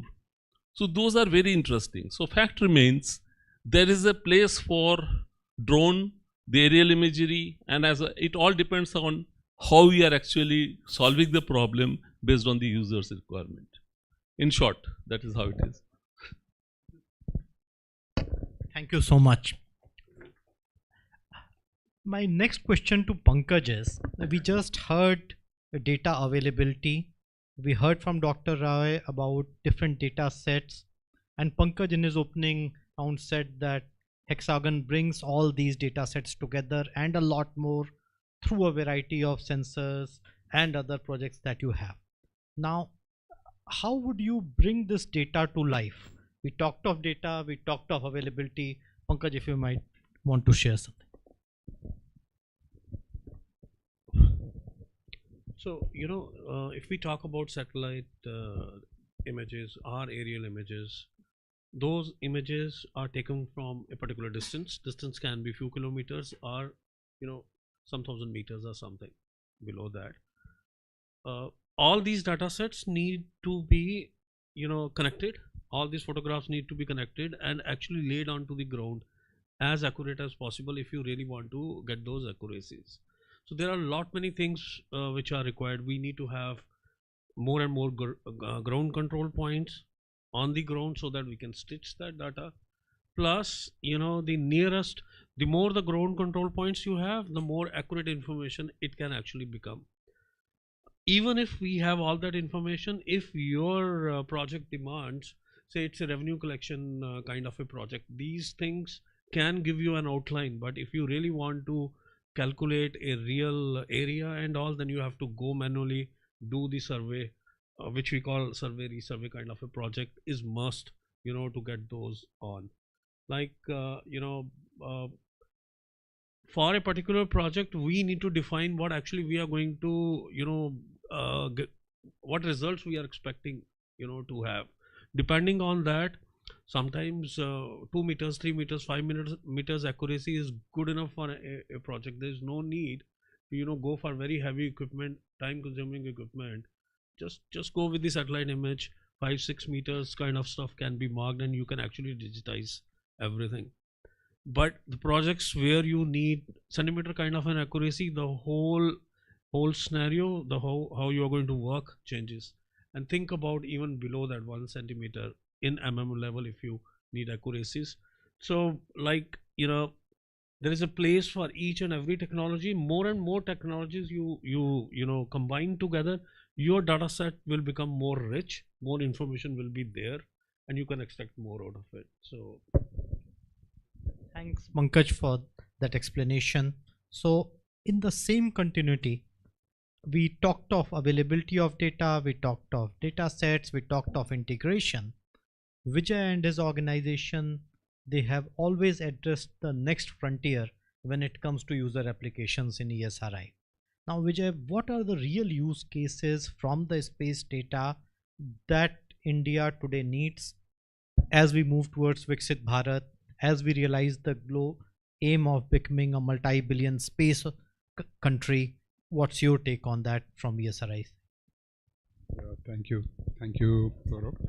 I think one point I liked in the morning session, if you heard Dr. Kiran Kumar, he mentioned that Dr. Sarabhai also said that all these you know missions, space missions, you know, key objective is to solve the business challenges, societal challenges, climate challenges, other challenges, right? Data gathering, data collection, data transmission to Earth is only, you know, one stage, stage one.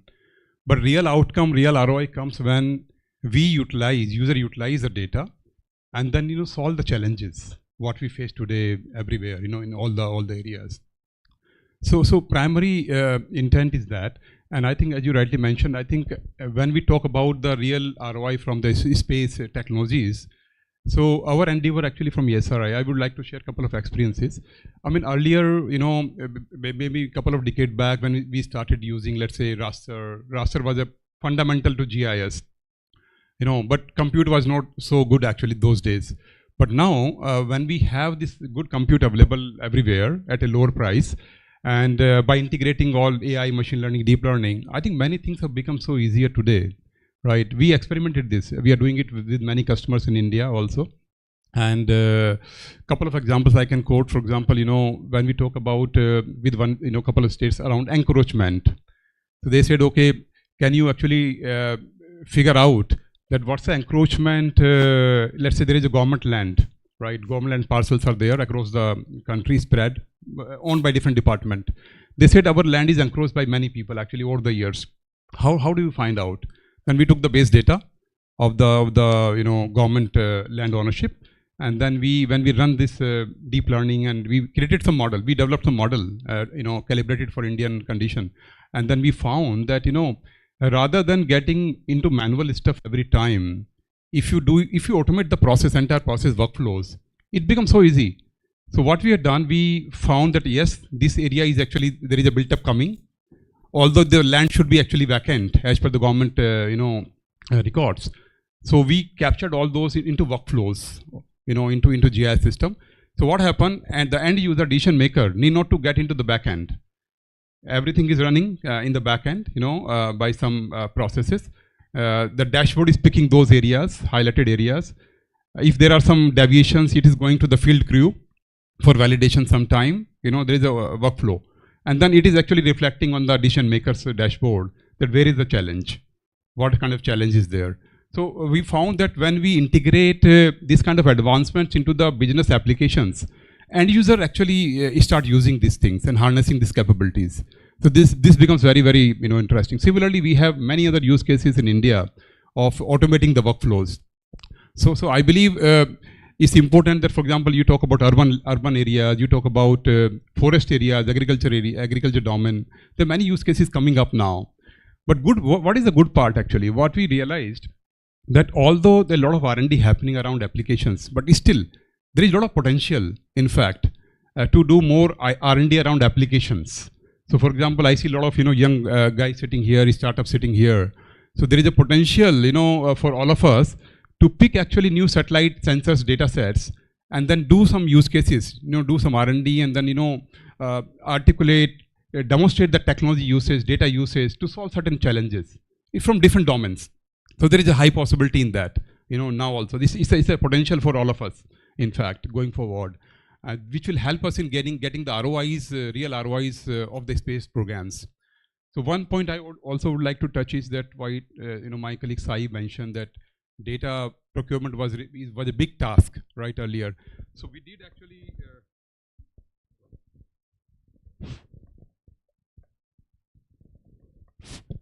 Yeah, it's okay. Yeah. So we did one experiment. What we did. Okay. So what we did, for example, company like Maxar. So there are many, for example, Planet or Maxar or many other companies. So they provide APIs, right? So for all our users, let's say I'm using GIS software, ArcGIS. Rather, so can I have my entire project data in ArcGIS, my project boundaries, my different layers in ArcGIS. So what integration we have done, that from ArcGIS, I'm a GIS user, I can just browse what is available in archives from Maxar, from Planet, from different satellite provider, right? Of different resolution, of different sensors, different stuff within from my ArcGIS only for last so many years, and then I can see, okay, this data is available for me, cloud free. I can buy this data. I can see this data. I can prioritize sensors. I can prioritize data to buy. So I can do that actually easily now. And believe me, I mean technical aspect is so good now that you simply select the data, drag that to the cart, and then order that, and then you can download data within actually less than 1 hour. It is there in your GIS system now, right? And it's published as a service also. So I mean, a lot of things are getting automated now. So data buying for satellite data buying for even 30 centimeter, 50 centimeter resolution is becoming a cakewalk. I mean, half an hour, can you believe half an hour data is with you in your computer, right? It's really amazing. I mean, so what I mean to say is, I think technology's development is really going well. This is an opportunity for all of us actually. I think I see many startups, many people, young mind who are really doing wonders. They're thinking beyond, and they are putting those ideas to the technology. So it's really great time, good time for all of us.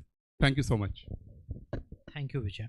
So the next question is maybe a googly for my FICCI colleagues actually here. With in-space leadership not in the room, and clearly they articulated the need to work with FICCI on the synergies. The question that I have from the panel here is, if each one of us were to make one ask that in-space and geospatial associations were to take to increase this synergy and make it a better synergistic ecosystem, what would that be? Maybe Sai, if you want to start. Okay, so one of the space is a difficult domain, right? It's high on capex, and it's cutting edge technology. You get only one chance to build something, and if it fails, that's it, right? And while the entire emphasis on Atmanirbhar Bharat is damn great, right? And it's required as a nation, but there is actually no need to reinvent the wheel or the basics, right? And there is a possibility of leap starting and for our own industry to be able to meet the same global standards. So in all the promotions that InSpace does, like Dr. Goenka was speaking about, the PPP model. Now, it makes a lot of sense to have a foreign collaborator bringing in, technology if required, And also the major issue is that a satellite does not cover just India. So the consumers are going to be the whole world. And it is a company like Maxar or Planet who can take this capability being developed in India to the whole world. It'll take a long time for whoever is shortlisted to be able to sell to the rest of the world, right? It makes sense to collaborate with a global player and on your terms. So that's something that I just want our minds to be open to. Thanks, Sai. Another thing that I wanted, the group amongst us was deliberating. How do you actually democratize this data, make it available? Surprisingly, even to me, you cannot go on government GEM portal and buy your satellite data because such a section does not exist. So maybe a note for you guys to actually champion this cause, that somebody can go on GEM, policy permits, you go buy the data so long as it is approved and it is allowed. And very relevant query, and I think we take a cue from whatever Mr. Pavan Goenka has actually spoken about to facilitation as a single window for the industry. It's very important. We must agree that the procurement process in the government goes by with some guidelines, and at times it becomes very lengthy process. Sometimes it becomes least cost, something it becomes based on the technical quality. Now, by virtue of the guidelines and the policy of Geospatial, there has been encouragement by the Indian companies to create the data on its own, what we call a content program. Now, once the data is created and the user agency needs that, there is a next step is the price discovery, which we all face. What is the right price that needs to be discovered?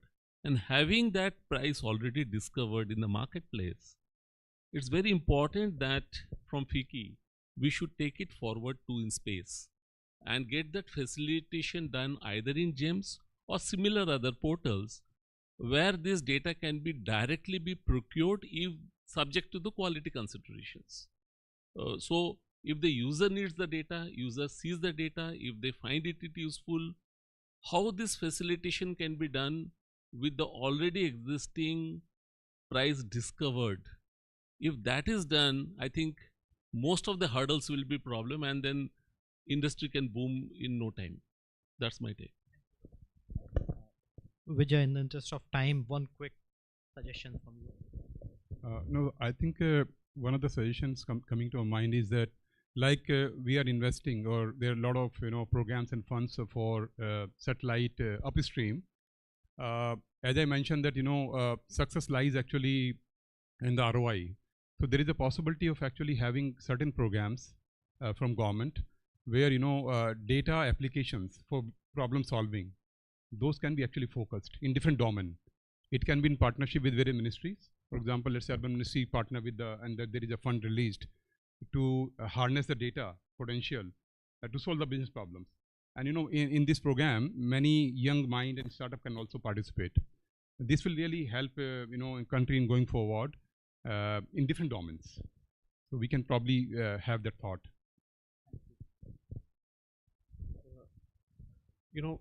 I think FICCI can actually work as a facilitator between a user and ministry. I'll give you a small example.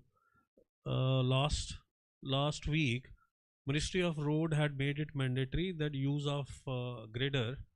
For grading, they have to use the machine control technology, and without that, they are not going to prepare any new expressway, not the old ones, right? And that has been done with the help of people who were in between. The industry has done the trial, which had been seen, ROI had been calculated, they have seen the benefit. So I think FICCI should work as a facilitator between a user who actually needs the technology to make sure that the government mandates that. So thank you for very aptly articulating these asks towards building that synergy between space and geospatial. Needless to say, the power of 1 + 1 is 11 and a lot more. And these are some rough edges that need to be sharpened in order to get the maximum out of this synergy. We already, all of us are users.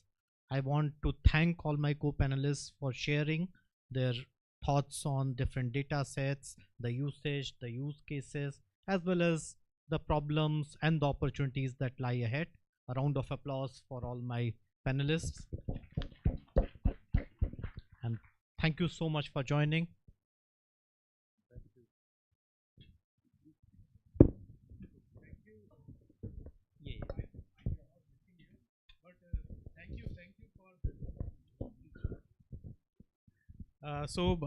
First of all, I would like to thank Saurabh and all the panelists.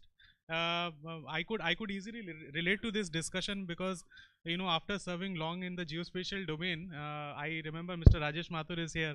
We did this discussion several times at several occasions.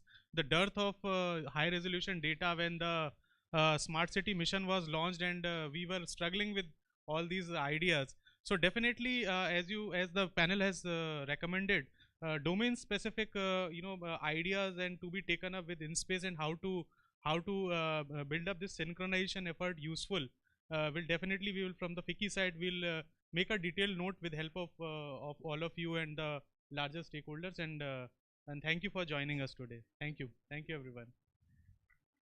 So now moving to the next session, this is space for national security and defense. It is not a new topic, although, but however, from the FICCI standpoint, we have a very strong domain both for the defense as well as the space segment. We have this interesting session, and to chair this session, we have with us Lieutenant General Girish Kumar. All of us know him, know sir as a former Surveyor General of India. We all know him for his appointment as a Surveyor General. Lieutenant General Girish Kumar has served as a Surveyor General and currently holds advisory roles in the Ministry of External Affairs and Government of Haryana. He is also the Vice Chairman of Drishya, a Government of Haryana initiative. His extensive expertise in geospatial intelligence and national security makes him a key figure in the discussions on the leveraging space technologies for defense application. Sir, I would welcome you. Please join us on the dais, sir. And to moderate this session, we have Rahul Gupta from EY. Rahul is director in the government and public sector practices and leads the defense and homeland security business in EY in India. He specializes in areas such as enterprise and architecture, technology transformation, strategic reforms, operational excellence, and governance. His recent work has been in the area of ERP and supply chain management in defense forces, the criminal justice systems, arm licenses issuance system, and digital excellence across the government organizations. So Rahul, yeah, thank you for joining. Panelists for the session: Shri Sudhir Kumar ji, former director CBPO at ISRO, Government of India. Sir, please join us. Mr. Navneet Singh, CEO Kepler Aerospace. Navneet ji, kindly join us. Lieutenant Colonel V. Ramanathan, VP Strategic Liaising, Kaleido. Please join us. And Mr. Soumya Mishra, CEO CICIR Radar. So all the panelists are here. Now I would request Rahul Gupta, first of all, the chair of the session, Lieutenant General Girish Kumar, to kindly share his vision, and then after that Rahul could take the discussion forward as a moderator. Sir, over to you first.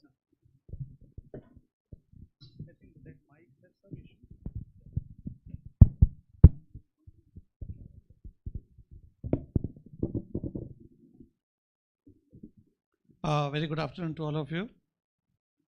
First of all, I would like to compliment FICCI for organizing this seminar with a wonderful theme. And the topic given for our session is very, very relevant, that space technologies for national security and defense. We all know that space is becoming a new domain for all future engagements, and all nations in the world. They are trying to build up their own expertise in using that domain.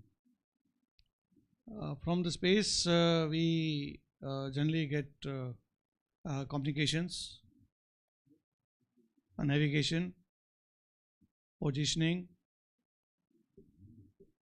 Earth observation, and other defense-related support. So these are the major verticals which we are getting from the space as on date. And if you really go in detail for each and every aspect, then we'll realize that how important space is for any nation to build up their own expertise in using the outer space. There are multiple agencies under UN also who are trying to work for peaceful utilization of space, outer space. But then we all know that all kinds of activities do take place, and they demonstrate their own power, that whether the disruption of the satellite signals, communications, which resulted in fatal accident of one of the aircrafts. And there are many examples now where how we know that how the space is being exploited and used. So we'll, I think during the discussion, we'll take all these issues further, that how outer space is important for national security and defense. Thank you so much, sir, for the key insights shared by you, wherein there's a need to understand how space can be better leveraged for national security and defense. So, which is why we have all gathered here, and I thank you, FICCI, for organizing this session. Well, it's an absolute honor for me to address such a large audience and distinguished panelists that we have on dais. And I'm sure, based on the discussion that we have and the future plan that we are envisaging along with FICCI, we will surely shape the future of space industry. So as we stand on the cusp of transformative advancements, synergies are very much required to get developed between government and private sector. And I'm sure building indigenous solutions, capabilities on space, the defense sector will have its own advantages. Well, talking about defense, I mean, we are seeing a transformation happening from a 3D warfare to a 5D warfare, where air, land, and sea, it is now augmented by cyber and space. So space technology has become a critical enabler for national security, like sir rightly mentioned. There's a need to enhance real-time surveillance, secure communication, and precision targeting. With evolving warfare strategies, integrating space-based assets into defense operations ensures strategic advantage. And having worked a lot with defense sector, especially Navy, Air Force, and Army, I can rightly share that a demand is being generated, wherein the usage of satellite communications, the usage of 5G communications will be required to ensure better synergies between civil and military supply chain systems. So talking about various initiatives that we have discussed since morning, we heard a lot from chairman in space, the need of P, what is the role of startups, the policies. So having worked in all these areas, I can surely ensure that defense sector will be at a situation wherein we will be global leader in defense operations.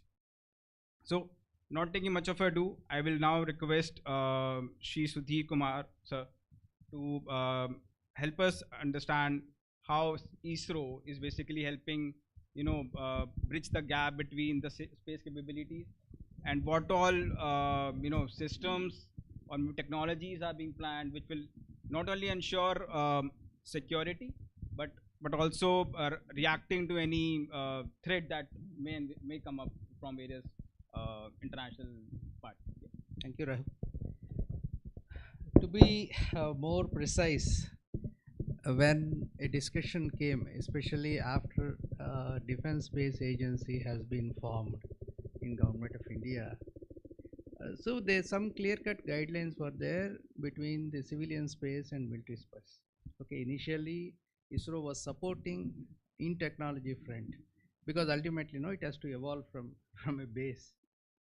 But of late, we have seen first SBS1, SBS2 programs when they were rolled out, GSAT 6, 6A, such kind of, even Cartosat to some extent, even though they were meant for civilian uses. Military was using those such kind of data per se.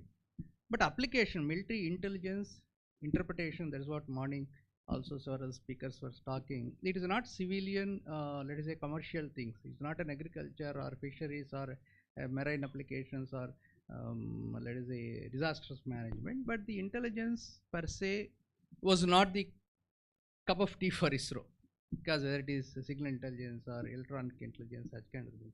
So there is distinction between the civilian domain and military intelligence domain. Maybe I should say that I would say we were observing the borders, and borders, what is the kind of let us say accumulation or something activity is happening. One of the Lieutenant General, he was asking me, then I asked how, if I give some kind of things, how do you assess? He was telling OB, when some underground activity is happening, they are making a tunnel, let us say, example. The tunnel, whatever the OB that is excavated, if it is dumped 4 or 5 kilometers away, based on that one indirect way, we will assume, we will converge that some activity is happening behind the ground. See, this is the intelligence part of the military requirement, which obviously as a functional need we have to match it. The data, as you said, yes, we have been, ISRO has been supporting the data for several applications, but now defense, the requirements, meeting the requirements of army, naval, aviation, as you said, rightly said, cyberspace is another headache. So this requires a different perspective we have to see, and if at all it is sensors or payloads are required on a repetitive basis, on an affordable technology basis, on a timely basis, because military requires every hour hourly information. So such kind of things, probably I think the Defense Space Agency has to be on their own to acquire. That is the reason I was part of Defense Space Challenges. When we have released 75 challenges, we ourselves are amazed. See, Navneet is there, this year Tapanji's son is there. We were amazed how these technology support can come to the down level. Yes, ISRO has been supporting, but there should be a line where ISRO should concentrate more on the research activities like Chandrayaan 4, Bharat Antariksh Station, Gaganyaan kind of things, because resources are very meager within ISRO. It has to, now the day has come. Now you are seeing the rollouts. Good amount of challenges have come, but we have to make it sustainable so that even in the industry also should be in a position to carry out those operations. In the previous session, panel was telling ROI. Yes, ROI is not the part of space. A new word has to be kind. Hope that the private industry and DSA will plug in, and soon it will become a self-capable and self-reliant, let us say, domain. So, thank you so much, sir, for sharing insights. How ISRO is, yes, obviously it is playing the critical role of enhancing space utilization for various sectors, and obviously defense is one such downstream segment which I am sure will be getting right benefits. So you talked about various companies like, or maybe startups like coming up in the market. So I would really want to understand from Mr. Navneet, and maybe you can brief about the work Kepler Aerospace is doing specifically for augmenting defense operations, and what are those niche areas wherein you feel that if they are more explored upon, can help bring more intelligence to defense, and obviously that can also help in better border surveillance, or maybe tracking the movements happening on the coastal areas or maybe on the borders. What are those niche technologies, and obviously a brief about what Kepler Aerospace is doing. Yeah, thank you. Thanks, Rahul, for the pertinent question. The statement bringing intelligence to defense itself is a heavy question in its entirety. I'm sure there are no double meanings there, but talking about what Kepler does, we are an aerospace and defense company with a focus on electronic warfare and persistent surveillance from space, especially in the areas of distributed architecture for warfighter resilience, especially when it comes to ISR. So that is one of the things that we do. Basically, you can assume a hive of interconnected spy satellites with multiple different sensors on board. And as an entity, we do full stack solutions, including ground station operations and mission operations. So Kepler is actually one of the few companies who handle ISRO satellite mission operations. So even for the recent SPADEX mission, we were the primary ground station support for the mission. It's an ongoing mission. So that is what we do as a company. But now coming to the niche technologies which are very crucial for today's, as you rightly said, 5D warfare. I mean, that is an interesting way to put it. There are a lot of niche technologies that are especially relevant in today's world, but generalizing them as a single point data per set would be hard. Every different stream of defense, be it for air warfare, be it for ground, be it for Navy, be it for Coast Guard, Homeland, General Defense, has its own specific needs which can be met through space. But we have to be clear in the understanding that space is not do all and end all for all intelligence and defense of the country. So we need to look at augmenting the capability that's already available. Reinventing the wheel is not really what we are looking at. We should be looking at augmenting and complementing present intelligence gathering capabilities. And to get a little serious about what actually, as you said, cyber defense, right? I mean, Starlink has come to India already, and there were many objections raised as to Starlink's viability with regards to access to data, clearance of data, and non-governmental entities and militant groups getting access to. I mean, satellite phones are banned in India, but Starlink is available. So that should tell you about the overall level of cyber defense that we have in our country. But there are specific terms and places where I really think our startup community can really put their efforts in. Mainly, first of all, would be creating intelligence as a service, creating ease of access of such said intelligence service. Maybe some startup can work on the procurement side and fix the government procurement that we have.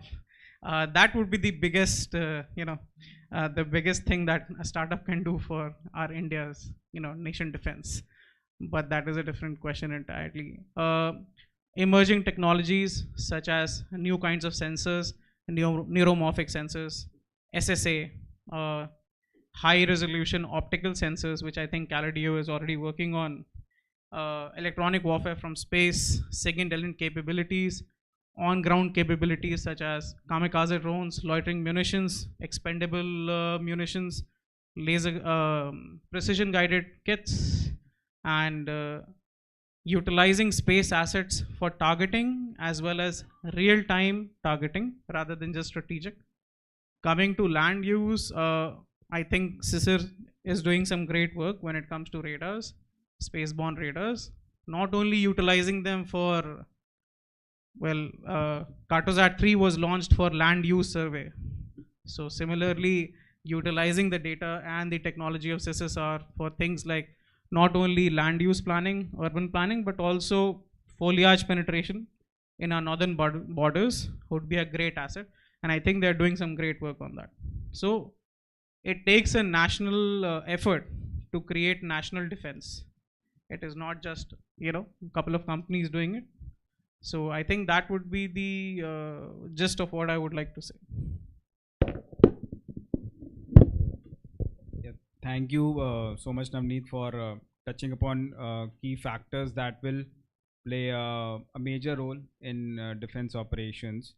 And you did mention about various initiatives or technologies that are being rolled out in space. We do talked about satellite launch pads. Then we do talk about the anti-satellite missions which are happening. But I think the key talk of the hour, which I have been witnessing maybe at a global forum as well, it is, like you rightly mentioned, it is more around Earth observation programs or systems or basically platforms. So which is where I would really request Lieutenant Colonel V. Ramanathan sir So to help us understand the work that your firm is doing in this aspect, and what are the various collaborations maybe that we should plan with maybe global entities, and how we can scale up Earth observation platforms for better usage. Obviously, demand is there, but let's say to scale up to a level that even startups get that profits. So how can we scale up EO platforms, and what are the collaborations needed in this area? Yeah. First of all, thanks a lot to FICCI for organizing such an event, and since there is such a large and august gathering, so certainly it goes on to say that this is a topic or a matter which is of prime importance. Space as a domain cannot be now neglected in any part of our lives, be it agri, be it the business, finances, as well as defense. And more so in the coming years, the space is going to play a major key factor in determining how well we are placed in the defense of our country. Space is not just used for Earth observation, that is to draw intelligence, but space is also used for our navigation, helping the aeroplanes navigate, the missiles land at the right location. It is used for communication. It provides a robust medium of sending your messages across. It is also used for targeting, as well as something called as PSD, that is post-strike damage assessment. What really has happened when you struck at a place. With all these things coming in, and a lot of new systems and technologies coming into this place, Calidio, we are basically right now developing two different kind of payloads. They both will be in the optical domain of the spectrum, where the images which are generated are basically the optical images as we see it regularly. A few things I would like to add on here. First of all,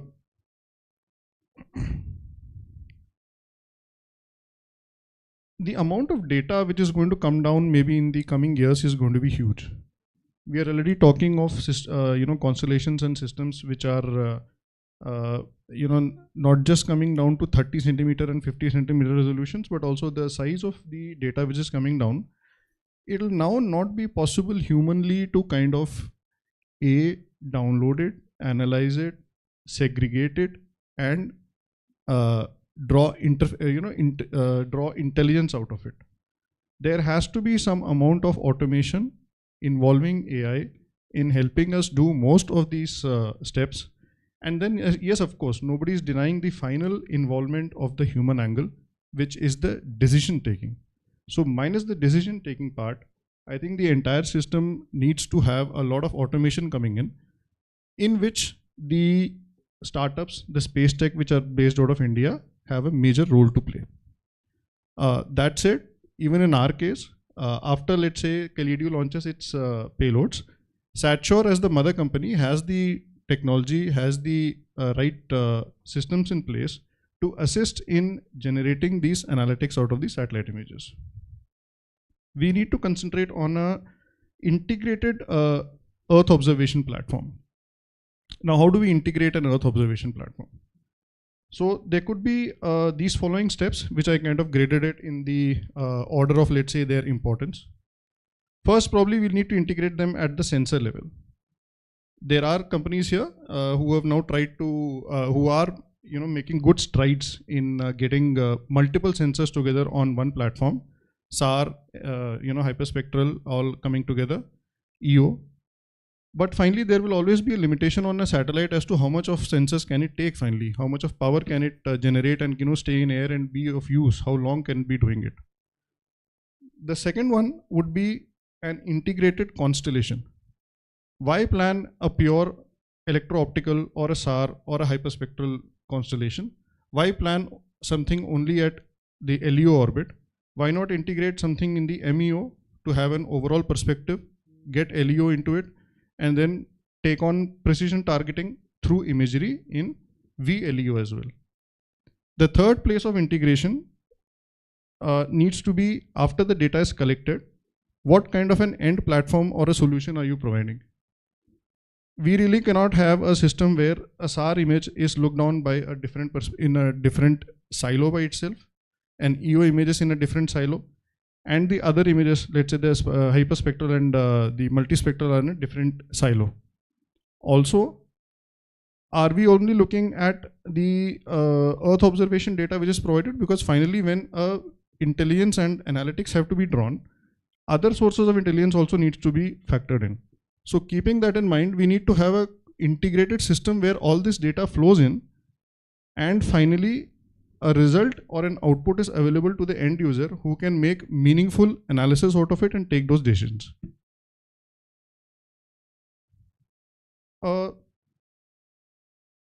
We have heard, and most of us would have seen on TV, a few repercussions of decisions taken in an international platform, where a country who was promised, continued support, certain amount of Earth observation data has been denied. We are all aware of it. These things are always a possibility. Mutual relationships are good at times, are bad at times. There are rainy days, and that is where I very strongly feel that Atmanirbharta has to come in. Our government has to support our startup systems, where we cannot ultimately be depending on somebody else for generating this data, which will mean national security. And without national security, a bird is not going to fly in this country. We are all aware of it. There are a few challenges in being a startup in this country. Funding is one. It has been spoken well about today. And hence I feel that whatever is spoken in the previous panels, it needs to reach the right ears. A few steps have to be taken in order to incentivize and ease the system of making these progress and developments. Like we all know, the gestation period of this is quite long, and nobody can kind of hold it that long independently. And hence, with a common goal of having self-reliance, Atmanirbharta, and being that very strong power in the global south, which has now been talked about very regularly, it's very essential to support this community. As far as what the moderator was asking regarding, let's say, global outreach, I feel that if this kind of a system can come up in the next 2 to 5 years, the point of being a global south will hold even more higher value and even more higher importance. And I think as a goal of having, let's say, sovereignty over this data, and also trying to become an independent, neutral entity, it's very essential that we take this dialogue ahead. Thanks, Ratan. Thank you so much. So rightly mentioned, the need is to create those policy frameworks, those guidelines that will actually enable the startups which have ventured into space technologies.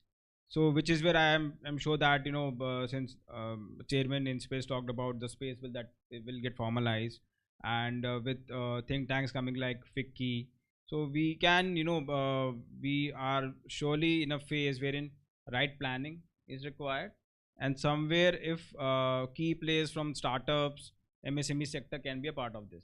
Rightly mentioned, sir. So talking about startup, we do have Mr. Soumya Mishra. He's CEO with Sisar Radar. So Soumya, you are primarily into radar solutions, I believe. So can you just help me understand, basically the audience over here, the various radar solutions that is being planned specifically for, let's say, Indian Defence Forces, and where do you see the support mechanism needs to be built so that the radar solutions can actually be helpful in, let's say, managing the emerging threats in space, which is debris management or any counter satellites in LEOs. Yeah. Right. Thank you so much, Rahul. Good afternoon, everyone. While our company says radar in its name, our specific focus is on synthetic aperture radar, which is an Earth observation technology which is used for imaging. All synthetic aperture radars can see in the dark and see through clouds, which is an added benefit on top of, let's say, optical kind of systems.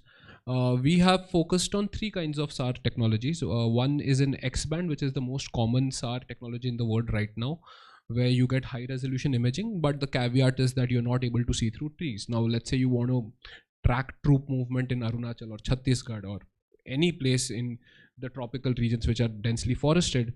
You'll get very nice high resolution images of the top of the trees, but you'll not see what's going on below that layer.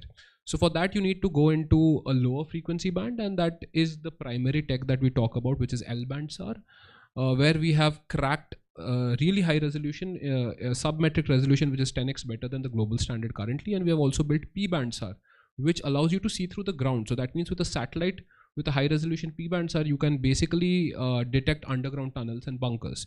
The reason we are focused on L-band and P-band today is it's a huge tech differentiator from a global level, but more importantly, this is something that is very necessary for our security purposes.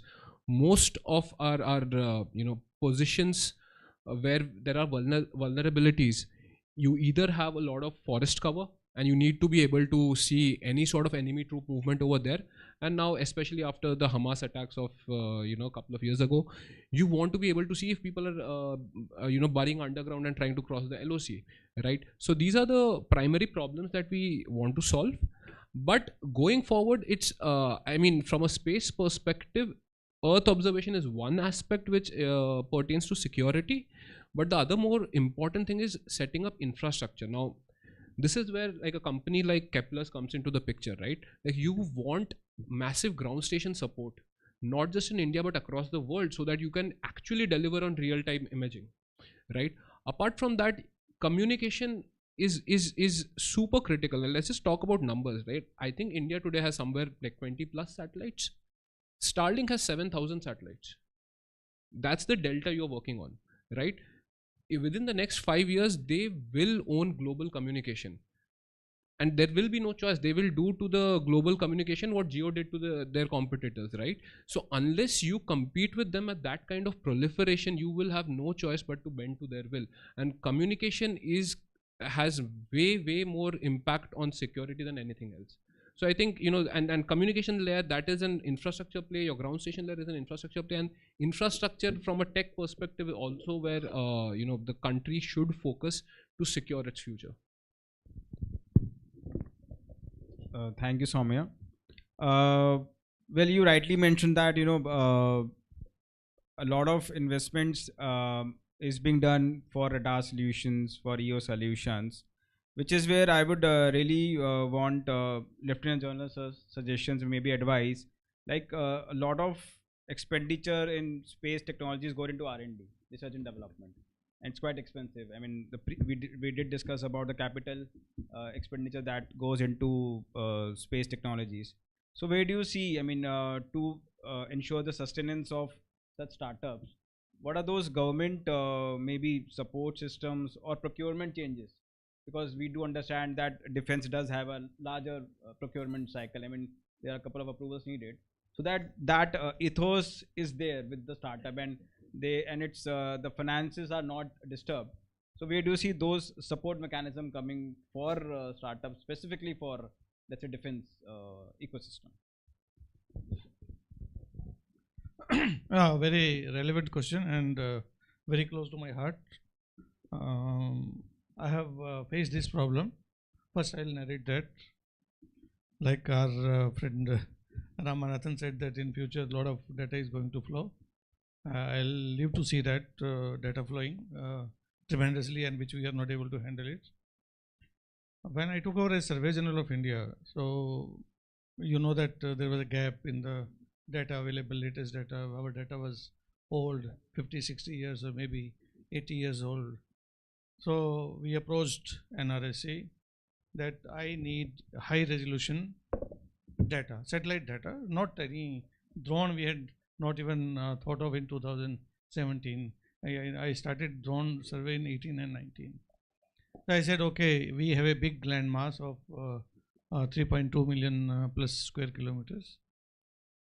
So at least give me for 1/4 of the country in next 2 years. Because I also can't consume the data, even if they want to give me the entire data. Okay, take the data, because like people say that a lot of data is available. So I want to first cover that point and then come to startups.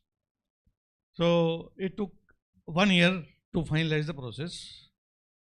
Okay, that how we are going to get the data with NRSC and Government of India, Survey of India.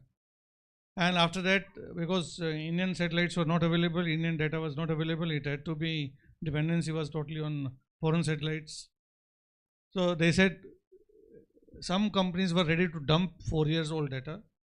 I said no, not later than 6 months old. It has to be current data. Because I can't be using 4 years old data and then send for ground validation, because that is much more expensive when we come to utilizing the data. Anyway, we struggled for, and it took us about 3 to 4 years to get that 1/4 of the country in bits and pieces. Then we wanted some stereo satellite data, which was a nightmare. So I came to know that after I left in 21 or 22, and last year the project has been closed for 1/4 of the country. So it took 6-7 years to get that data, or the latest data, and good quality data. Some data we had to reject also. It was being dumped on us that this is data, take it or leave it. Okay. Now, having said that, so it means there is a challenge in capacity. Now, everybody is saying in the previous panel also, and in any other conferences, that we need not to reinvent the wheel. I agree with you that we need not to reinvent the wheel, but who will pay for the wheel? Wheel is available, but then who will pay? If the startup has to pay, then they are ready to spend some money also, because somewhere they are able to find some investor also. But then once they, how many satellites, like he said, there is a big delta, 20 to 7,000. So can we really build up this much capacity on his own startup? No. They may go for one satellite, 2 satellites, 3 satellites, or 5 satellites. And his 5 satellite data, who will consume? Who will buy that? Then we say, no, since you don't have the coverage, I will not buy from you, I will go to Starlink, because they are giving me full coverage. So by the time the startup will dry up and they'll leave for, okay. Now, my suggestion to FICCI, the government has launched various schemes like PLI. The PLI should not be, I may be wrong also, don't take me, since I have been in the government for many years and now I am seeing outside also industry. The PLI allows you to develop a product. Now, who is going to consume that product? So while I was there, I thought Survey of India can collaborate with some company. You build your satellite, I pay for it, because government is not into, should not get involved into production. So you build satellite for me, I own it for next 3 years, the complete data I consume, I pay you this much. Like Dr. Rai said, we need to have price discovery. Already for the last 10 years, we are doing price discovery. We are paying to the private players, we are paying to the foreign satellites. What more discovery you want? So price discovery is already there, give them less than that. See, many state government agencies are now buying data every year. I ask them, why you are buying this data, are you using? No, we are creating an archive. It means government has got sufficient money to buy and dump the data. So why can't we support this kind of activity with the startups, that you launch a satellite, the data should be of good quality, I'll pay for only that. You can't say, sir, I have launched it, now it is, there's a optical problem, there's this problem, but the data has to be good quality, then government should buy for next years. See, initially when this Worldview was launched, what NASA did, they bought the data for 3 years continuously before it was allowed to come into civilian domain. So this is where somewhere the government, whether defense or any other organization, they need to come forward and say that, okay, you launch the satellite, you build one, we are not able to do that. We have our own limitation in the government, because approvals take many years to come.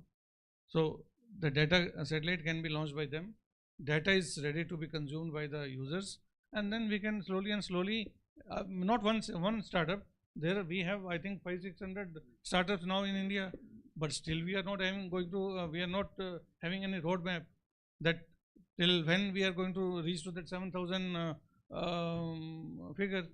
I don't think so. In our life we are able to see that. unless we have a roadmap that how the startups are to be supported and how their product is to be utilized within the country, nothing is going to happen. I may look absurd, I may look rude also, but then this is the reality. We have lot of demand from the defense, we have lot of demand from the civilian sector also. Like before the previous session, they were saying that we need to be in hybrid mode. So for many applications, for disaster management, for environment monitoring, for climate change, for monitoring of the troops, you have to depend on satellites. And if your satellite data, everything happening, now USA tells us what is happening on our border. Why can't we build our own capacity and capability? We have the capacity. It's only the channelizing the capacity. A child has got a lot of tremendous potential, but then child has to be guided properly. That okay, try this sport, then you will be able to achieve some excellence in that. And our startups are already there. They have the technology, they have the solution, but the problem is that who is going to consume their product and how it has to be supported. I can continue for some more time, but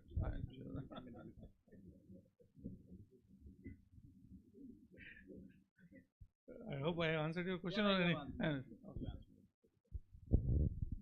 So thank you very much. I mean, and thanks for sharing your experience, the precise experience that you have encountered.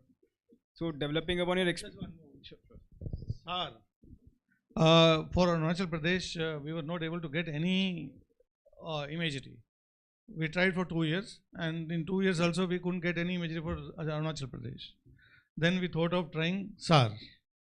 And that time in the world, I think maybe 1 or 2 agencies, they had the aircrafts. Satellites were even not there. But I'll be very happy to see the result, and it's wonderful technology. Thank you so much.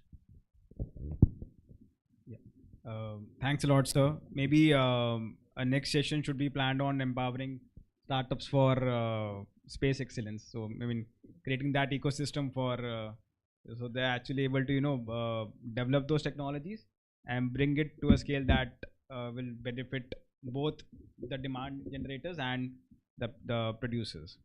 So talking about demand and supply, my next question will be to Ms. Sudhir sir. So demand is there. I mean, defense is talking about how they can leverage space data, space assets. But talking about the supply part, I mean, specifically on the talent that we see in India. So do you see that yes, we do have such brains? We're talking about quantum computing, quantum-based secure communication for defense communication. Do you see any areas wherein a more focus should be given, maybe on empowering the talent that we have in colleges, or maybe you're doing internships with, let's say, ISRO? So what are those mechanisms that need to be built so that we actually have the supply ready for the demand that is getting generated? The skill development and capability. Basically, I was heading capacity building program office where we concentrate on skills and capacity. Morning session, you would have seen Dr. Goenka was mentioning about 20,000 people should be rolled out in space technologies. The idea behind a niche technology, the IIST, conceiving an IIST is basically for that reason. Even one of the reason, because one attraction was I was part of the debating team in way back 2006 or so when Maharana Yaswar was proposing that. The skill development is very important. Now the question is, space, it is not, because context is defense space. It is not alone space, counter space. Now, one nuisance is thousands of satellites are in space. We have to protect ourselves for the natural hazards, space situational awareness. The second thing is nuisance fellows are there, our own friends. They will come near and pass by. Many incidents that happened to escape. There is again space situational awareness to counter. And they are going one step ahead with high power lasers to destroy some intelligence, some sensors, and high power RF sources where they can interfere and spoil our systems. Then let us say your kinetic kill vehicles. There is another concept is coming, and one dead satellites you go and hit the operating satellites. See, such kind of countermeasures are more important now. Further, creating the assets is one part, and whatever the satellites spending 800 crores or 900 crores putting into the orbit to protect that one, to continuously get that one, this is another part, which is for defense. It is more important because it is on low earth orbit, so that is communication. So that the quantum communication, the government of India launched the quantum communication mission, quantum sensors, quantum computing. There is a huge plethora of the technologies that are required in bits and pieces. Different labs, either it could be DRDO or it could be DAE or it could be space or IITs, they are doing amazing job. Now the question is, who will connect these dots? This is the biggest problem in, I'm sorry to mention, who will connect the dots? Isolated way, if you say each and every lab, each and every IIT, each and every individual institution has got tremendous skills.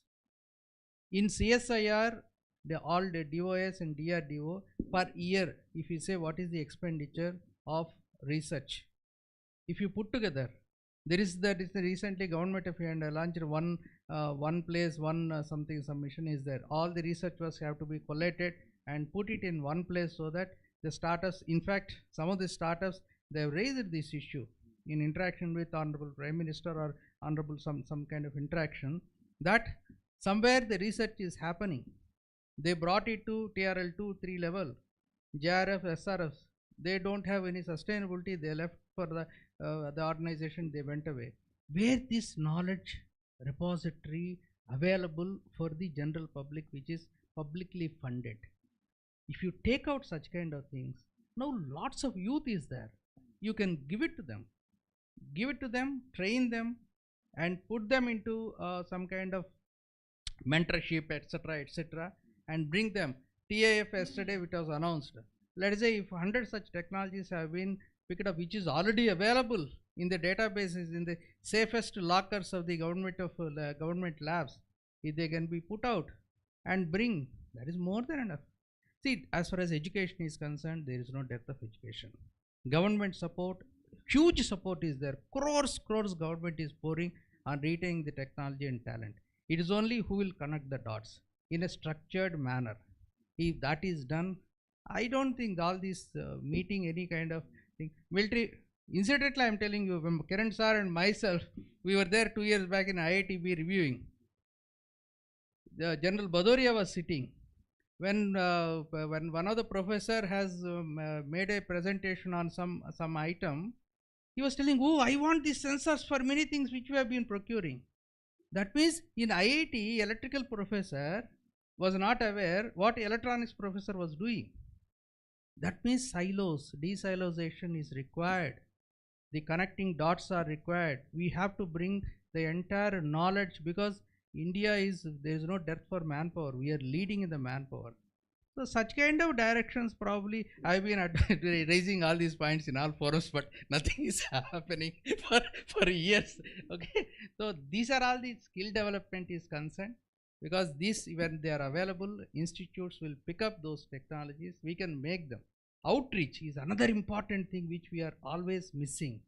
Outreach, awareness and outreach. This has to be done. I don't think resource wise there is a dearth in India, but ultimately how to put it into the perspective, correct direction is important.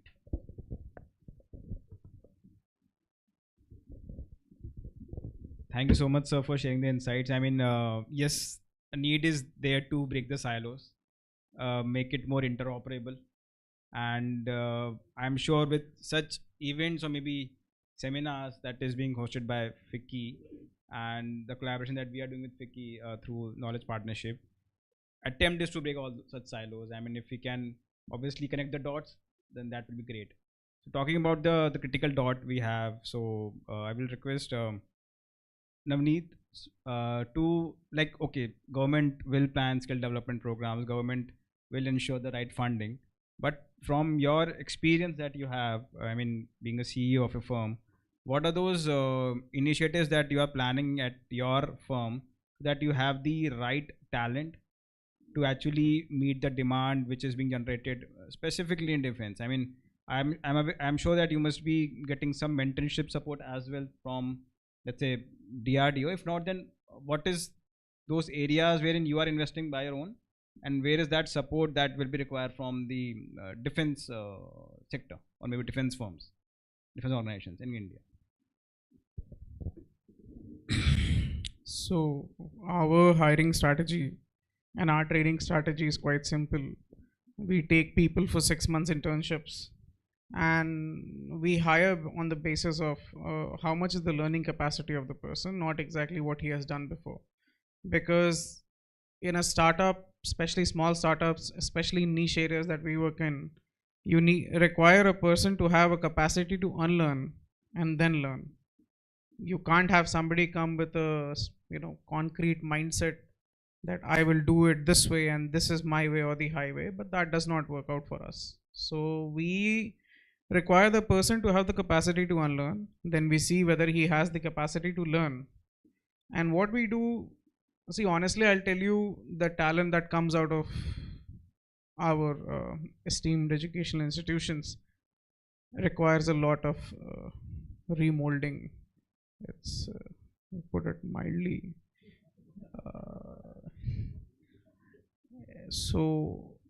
And if any raw clay that comes to us with a mindset that I am already a brick will remain a brick forever, you can't do anything with it. So we normally train them, we put them to work not only in their fields, but also in fields that are completely separate from what they do. For example, one of our best employees actually came to us as a software engineer. Today he manages project management. He is an expert RF engineer in the morning, and he is a good enough mechanical engineer in the evening.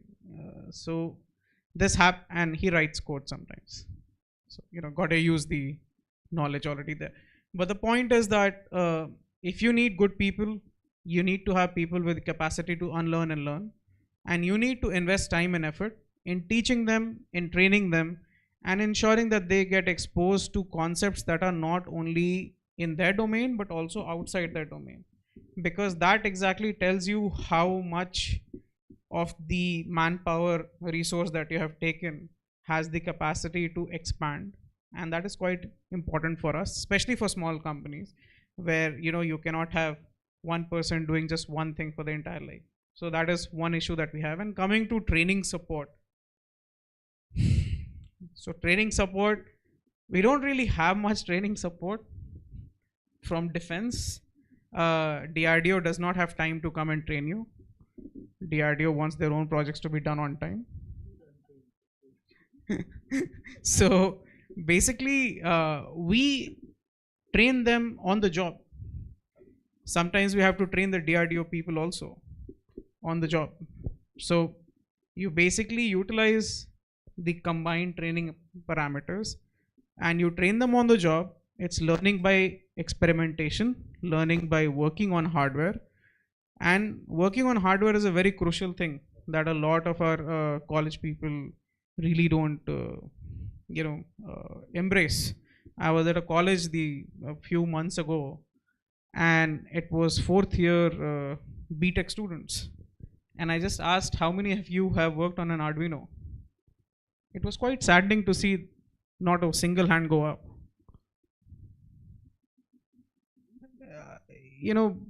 Just writing lead code all day is not going to help you. If you want to be in aerospace and defense, pick up hardware, start working on it. And that is what we entail at our company. The very first day when you come to us, we hand you a ESP32 or a Pi0 or something, and we tell you, I don't care what you have done till now. Take this, make a simple server first. Let's talk that. If you can do that, then we hand you something else. But that's the way we do training at our company, and it has been quite helpful and effective. So we are quite happy with our I mean, it might not be standardized training, that many HR will come and tell you, but I think it has been quite useful for us, because in small companies like us, the CEO is also the water boy. So I expect my, I expect my RF engineer to also be a mechanical. So that's how things are. So greatly answered, Navneet. I mean, I'm really hoping that we have more Navneets coming up, so that okay. So we did talk about the funding that is required and the skill development. There's one more aspect, which is competition that we see in such a sector. And obviously, with GCC concept coming up, we are seeing foreign players coming up and setting up their maybe factories. So how can we ensure, obviously Atmanirbharta is something that we want to achieve, but I will request Ramanathan sir to share some insights on, if we really want to get close to maybe 100% Atmanirbharta in space manufacturing, what are those components that we should focus upon for manufacturing, let's say not the entire satellite, or maybe we are manufacturing satellites for sure, but to bring more traction towards Atmanirbharta, whether collaboration is something that we should start upon or start with, or how can we leverage GCCs that are being set up in India? Yeah, thanks for the question. Atmanirbharta is not something which can be achieved in a very short time frame. And my thing is that yes, we need to identify such valuable neutral partners. I think the keyword is in both, that is valuable and neutral, who kind of have the similar vision as we are having, to be a world power, to be a person who excels in his field, but not really kind of press down or dominate the other person in a negative sense. So and this model is something which has worked all around the world very well, very positively. We have had close relationships and we've had close relations with many countries, both in the government as well as in the private sector, where partnerships have really helped us. They not only help us in scaling, let's say, the problem statements, but also somewhere, somehow may even help in generating this pool of talent which we are talking about here. So certainly, to as a way ahead in the immediate future, we must have a good partnership. We must have, I think the government has the current government has a fantastic outreach to most of the countries in the world, and the kind of relations we have developed over these 10 to 12 years, even during the difficult phase of COVID, speaks volumes. So many students of ours are, I think we are globetrotters in that manner. I don't know any country where our Indian students have not gone out, both funded as well as on their own. And so the sectors where we need to kind of get self-reliance, certainly there will be certain components which always need to be outsourced. We are all aware of the one of the problems which maybe can be addressed. We are all aware of the issue in the chip industry, right? I mean, the vehicles, as something as simple as a car, I mean, the kind of waiting list it had was purely because of the absence of the chip, and it affects anything and everything. And as I am given to understand, it is a very niche, not only industry, it's a very niche amount of countries who are manufacturing it. Why not have self-reliance on that? It does not only give you a self-reliance, it kind of gives the world also a second door or a second market to approach upon when maybe, let's say, some uncomfortable situation may happen in the first goal. So it's a mixed bag. It's a mixed bag with both. Atmanirbharta would be certainly the goal. Can't happen soon, and we must develop upon our the good relations which we have. Yeah.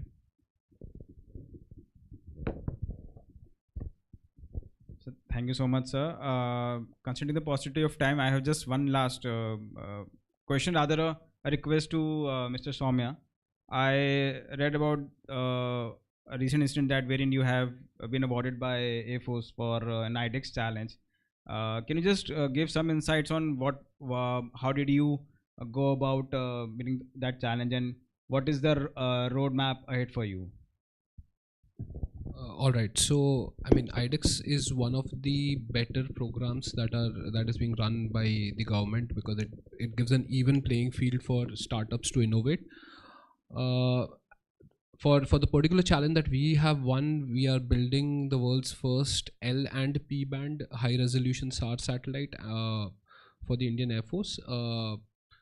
It's a long drawn out process, but it is a meritocratic process. We had very detailed technical proposals. We were grilled by senior scientists from ISRO and DRDO. We went through all of that process, and we were judged to be the best people to be able to deliver on that.